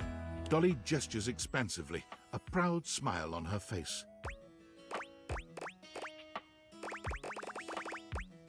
Where? Whoa, cool. This is one of Dirt's archaeological research sites. She puts a finger to her lips, giving you a cheeky wink. I have access, but it's strictly closed to the public. Oh. There's something down here so beautiful, you just have to see it. What is it? Can't you get in big trouble for this? I'm well liked at the university. I'd get nothing more than a slap on the wrist. But trust me, it's worth the risk. Sadly, the most special things in this world are hidden to the common folks. They recently discovered a loose floorboard here that contains artifacts from the very first Dustonians that formed in this house almost 80 years ago. Dustonians? My ancestors. But you said you've been teaching for 114 years. Good catch. Dust years and house years are two very different things. Oh. Dust blows around and, unfortunately, apart. So much that there's very little known about our history. Welcome back, kitty. The things here have stayed almost entirely intact. We've uncovered some amazing insights into our culture. Transportation systems, bits of clothing, defense against cleaning agents. Oh, not the defense against cleaning agents. That's for my well-being. But most importantly, art. Dustonian art, huh? That's a new one. Yep, it's why I brought you here. I wanted to share something with you that was truly one of a kind. I'm sure the excavation in the moonlight is a sight to behold. Do I have any haters since you left? No, I don't think so. Were you here to witness the unfortunate incident of Hoove telling me he didn't love me? Because that was kind of heartbreaking. We did talk to Cam, who didn't say that he hated us, but he kind of harumphed and made it seem like the next time we talk to him, he's gonna tell me that he hates me. I did discover a way to undo hate endings, though. Not for smart people yet, so I gotta wait to win Washford over, but I got a couple if I need them. But it's got nothing on this. Okay. I should be back. Let me know if you can hear me. Sometimes YouTube Studio takes a second to I don't know, to fix itself. Yay! Okay, we're back! Okay, let me bring my camera back. I'm so sorry about that. All of a sudden, it just like said it was disconnected and the light on my router turned like red or orange or whatever. So I was like, what is this? I guess the internet just went out and then it had to boot back up again or something. Let me get my face back. There we are. There we are. Okay. Here we are. Anyway, we were talking about Dustonian art, I believe. Is it windy? I don't think so. I don't know what it was. I don't know if it was the router itself or if it was the internet, but I like Googled the light that we had on our router and it said that it was just like some kind of internet issue, either the router or just the service in general. It's back now. Astounding. Behold, the unbridled beauty of floorboard painting 195K DMT7. Oh, I don't know what that is. Or as I like to call it, Ancient Ascension. This artwork reminds you a great deal of historical cave paintings you've seen in your art history classes. Can you tell me about it, Professor? Absolutely. This is perhaps the oldest known representation of intelligent dust art in the history of the house. Now, why is this part kind of making me think of Tears of the Kingdom? Scholars previously thought most ancient dust beings to be primarily drifters, hunters and gatherers with no real rituals or cultural endeavors beyond basic survival. And they were wrong. I hope you'll pardon the pun, but this discovery paints an entirely different picture. So these ancient dust folks were pretty smart then, huh? Hard to say for certain, but yeah, I think so. This is all a very fresh discovery, and we're unlocking fascinating information every day. I do say Tears of the Kingdom, this Kitty. might just rewrite the history of dust bunnies forever. How so? These Dustonians, as we're calling them, were unlike any ancient culture we've encountered. All we have in terms of written history is after the cataclysm of the mid-century remodel era. Oh my. It's funny to hear her talk about like ancient history and it's like the 60s. But the flooring here is original, and it's not just the paintings that are remarkable. The artifacts predate all recorded history, and they're way more advanced than we ever thought possible. Okay, wait, I kind of get it. And at the same time, I thought we established that Dolly is not just our dust, but wait. This game's lore is too confusing to me. I thought that art, like, the couch was kind of like every couch, sort of, but they have specific history talking about their previous owners. But I'm confused. Anyone else feel like Tears of the Kingdom kind of came and went, like it just didn't have the same impact Breath of the Wild had at all?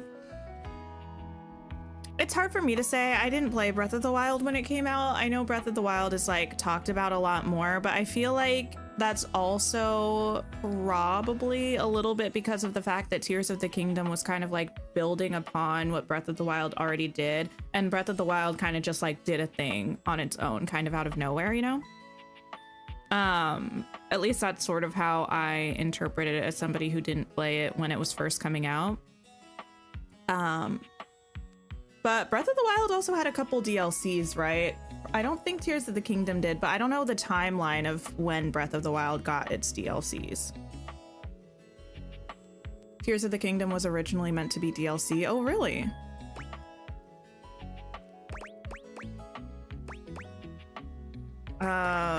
Whoa, trippy.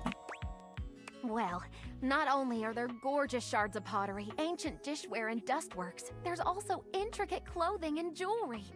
Especially the Velveteen Gemstone. Velveteen Gemstone? Ooh. Glad I've got your attention. It's a gorgeous necklace with a delicate precious stone pendant on the end. The chain is threaded through a tiny hole in the stone. This particular type of gemstone can't be hammered or carved against the grain. Interesting. The only way to make such a hole is with a fixed, high-speed, hydro-lubricated drill. Okay. That's wild tech for cavemen, sort of, but you're telling me they had a drill gun? Uh-huh. And there's more. Want to hear more? Absolutely. Let's look at the painting one more time. Tell me what you see. Some sort of battle. They're fighting the cockroach army. Good eye. Archaeologists have been debating the nature of this painting since its discovery. It's certainly some form of violence, either hunting or war. But look closer. Notice any similarities between the hunters and the prey? They all have many legs? Or arms? Some of them are transforming? That's exactly right. Therianthropes on both sides. I don't know what therianthropes are. Therian what now? Shapeshifters. I gotta use the academic term, especially when I'm on a site like this. Oh, that makes sense. Now, look one more time. Several of them have spears sticking out of them. And some seem to be bleeding from the nose. Do they? I'll take your word for it. Do you see any of the wounded dead or lying on the ground? And do any of the hunters have spears? I don't know. Is this a hunter? Is this a spear? I see this person with what looks to be like a crossbow. Same here. That kind of looks like a spear. Or at least it's a long stick. I can't tell. They don't, but they do have headdresses, pouches, and above all else...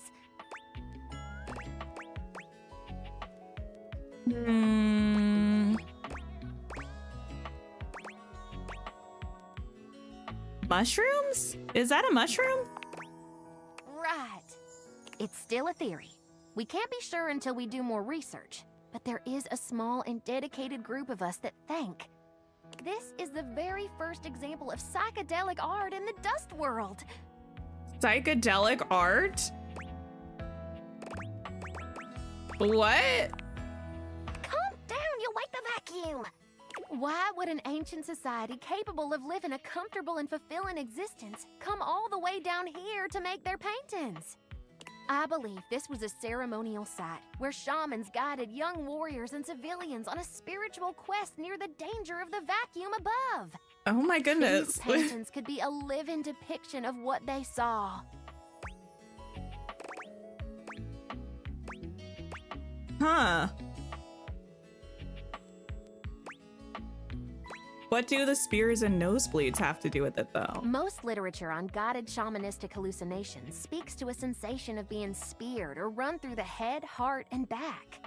To die before death is a common saying of many ayahuasqueros of South America. This explains why there are no dead bodies. The injuries are figurative, not literal. What is the plot of this game even? Oh, listen. Oh, and nosebleeds are a common symptom of early hallucinogenic brews. The research is quite expansive. So, basically, we had a job. It was our first day of our job. We immediately are told that our job is being taken over by an AI chatbot, essentially. And we're put on essentially kind of like a leave of absence until they have a reason to fire us. Then we get a mysterious message from a mysterious person saying they're sending a mysterious package to our house. This package has a pair of glasses. We put on the glasses, turns out they're Dateviator glasses. They allow us to see all of the items, furniture, objects, concepts in our house as people, like lovely Dolly here. And we are told to like essentially get to know them, date them, if you will. They'll either hate us, want to be friends with us, or be in love with us. And tragically for me, because abandonment, eventually you can take them and make them real people, and then they leave you. So that's what we're doing. Now Dolly here is a dust bunny and also an archaeologist, yeah, and a professor, and she's learning about the history of dust in our house. What do you mean they leave you? Like we dated Lucinda Lavish. She's the concept of luxury DLC. She became a real person and she just like peaced out. Like she just like left to live a real life, I guess. Intense lore drop, Professor. I love it. Glad to hear it. Well, the road to Eleusis is long and windy, sugar. Hey, I've read that book. Oh, I'm finally smart enough for something. Hot damn. Ooh, toss. Well, if that wasn't a special first date, I don't know what is. That's kind of a sweet date, taking us to a place that she loves and is passionate about so she can tell us about the stuff. Really That's kind of cool. You know that? I mean, it is kind of like a lecture, but it's also, I guess, nice that she wants to share her passions with us. You heard my whole spiel and didn't fall asleep like some of my students. I had an amazing time. I'd like to see you again if you'd be so inclined. See where this goes? I know I could use a rest. I'll gather our things and get us back out of here. Would appreciate it. I'm person-sized. I don't know how I'm even fitting down here. If you want to see me again, just give the old sofa a shove and I'll be waiting. Okay. Come on back now, you hear? He's a cutie. Okay, who else were we meant to talk to? I forgot when my internet went out. Matteo. Let's maybe see someone else in a different room first. I want to change of scenery. Do we think?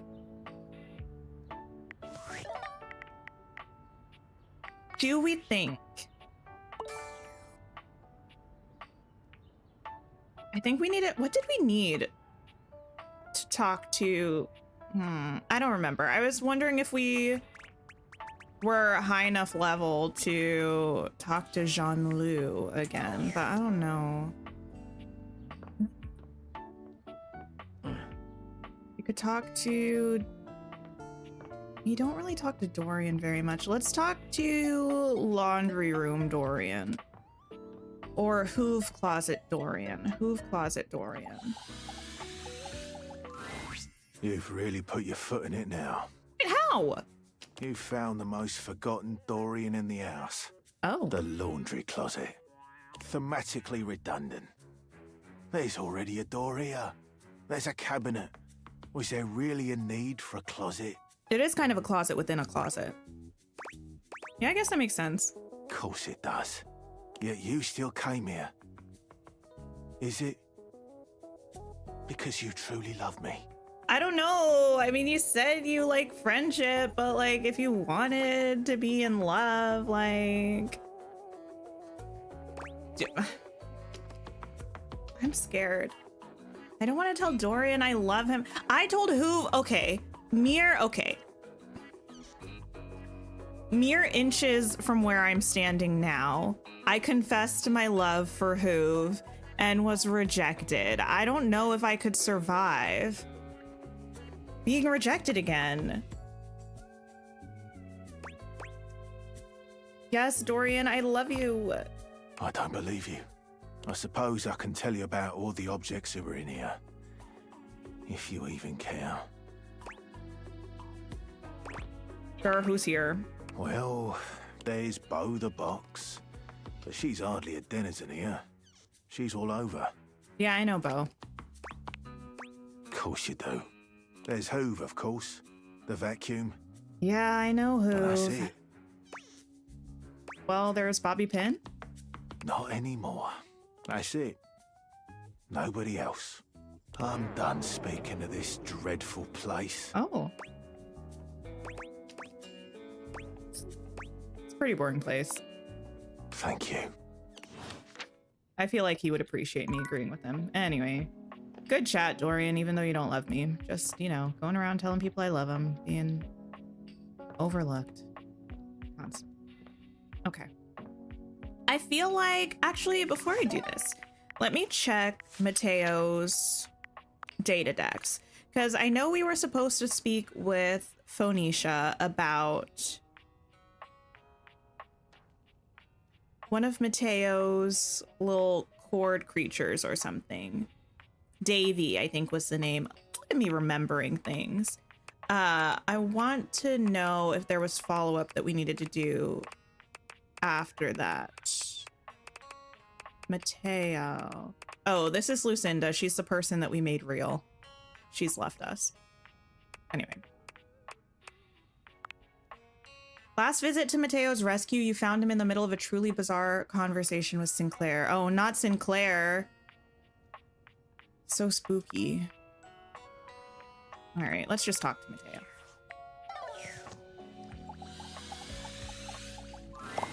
Matteo tends to a group of adorable dog-like creatures, grooming them and speaking to them sweetly.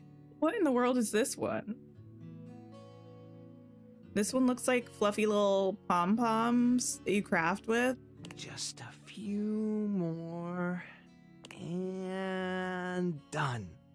Oh, what a good girl, Damas. Que bonita. I bet that feels better, doesn't it? Oh, I know you're a Notweiler, but that snag on your tail was getting ridiculous. Pay attention to me, bro. It's kind of wild. No worries, Anthony. Looks like you've got your hands full. Oh, hey, you're here.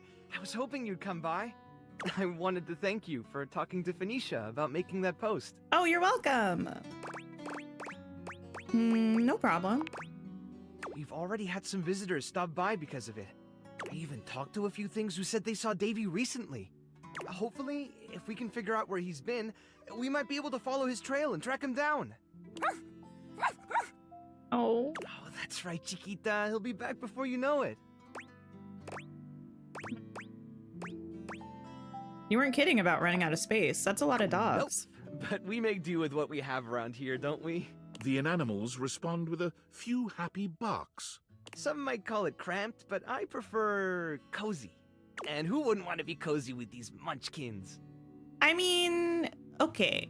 They are cute, and there was a cat made out of, like, charger cords. I don't know that that would be comfy, though, to cuddle with. You've caught us in the middle of a grooming day. Everyone's been a little stressed waiting for Davy to come back, so I thought a bit of pampering would do us all some good. It's to pamper you. Me? Well, I hadn't really thought about it. As long as these guys are happy, I'm happy. I mean, I was going to suggest like a bath or something. However, I don't know that that would be the best for a pile of blankets. So then I was like, maybe you could go see Washford and Drysdale, but would that actually be, I don't know. Do we think if you were a blanket, would going through the tumbling and kind of like flopping of a washer and dryer be kind of like getting one of those like poundy massages? Like, would it be nice?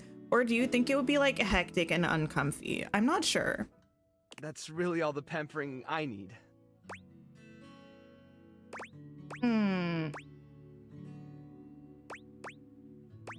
There has to be something you'd like to do for yourself. Most of my to-do list involves managing the rescue and looking after everyone here. Does that count? Sounds like you're a workaholic. Yeah, you're probably right. They might shrink in the dryer, that's true. Sometimes you have to go with the flow, I guess. But you know, do what you love and you'll never work a day in your life.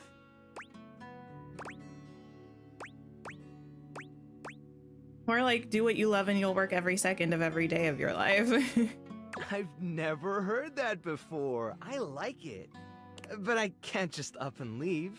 I'm responsible for these guys. And honestly, I'm not really sure I'd know what to do with myself if I wasn't doing this. I mean, you could take a day off. Someone could look over the dogs, I'm sure. I don't know who. Maybe Teddy. Teddy would take care of them. Well, before you go, I wanted to ask you something. You did such a good job with the placebook post.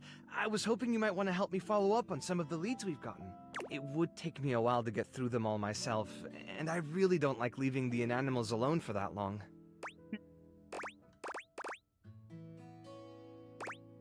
Yeah, of course. Great! All right. The first one I have is from Hoove. About that, I'm still kind of trying to get over having my heart broken. He said he saw Davy sniffing around the laundry room a few days ago, right around the time he first went missing. Let me know if you find anything, okay? And really, thanks for helping out. Unfortunately, Matteo, I will not be following up on that anytime soon. But good luck. Maybe we should talk to Abel the Table. Is this Abel the Table? I know we could talk to him in the room, like the dining room, but sorry, Dorian. That feels like you've been hanging out in there a lot. Here we go. Hey there. You look like you got a story you're itching to share. Oh, I forget who we had to talk to about what. I thought we needed to talk to some people for Abel or something. I feel like we're shipping Abel and Kopi, though. I take it you'd talk to the captain then, huh? I did, and he told me a great story all about a stoic traveler. I don't really remember this, honestly. Oh, heck, I don't like where this is going. They said the traveler was liked by everyone he met. Come on now. And that despite how rough things may have been in the past, he always did his best to support others. Oh, this is the last time I confide in that salty son of a gun. Seems like you're happy to help anyone you meet, but you won't share even a little bit about yourself? Abel. Yeah, look, I just... Time spent on me's time I'm not spending on others, right? Hey, listen, you and Matteo need to form a group therapy group or something and figure out what's going on. You can't always be pouring out. You remind me of my old rectangular friend. Oh, Dasha? Nice lady. Anyway, you remind me of her. She's a sly one, too. Oh, what do you mean by that? Always trying to get me to focus on myself. Just a little bit.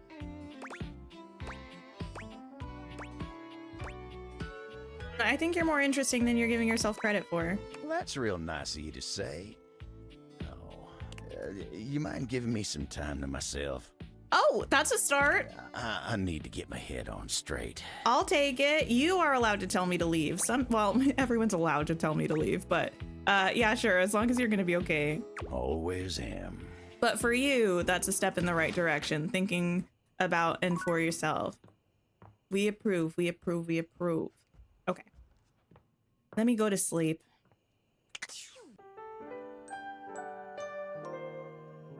Yes. Okay.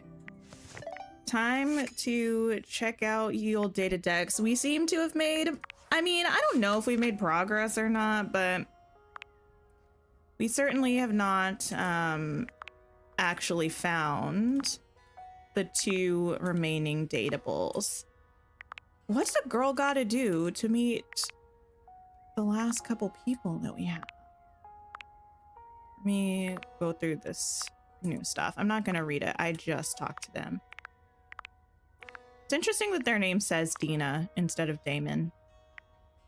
We have good old Dunk. Bodhi. We talked to a lot of people today. Shadow Lord, Reggie. Okay, Reggie was not having a good time with us, I don't think. We still have number 70 and number 94 that we have to meet somehow.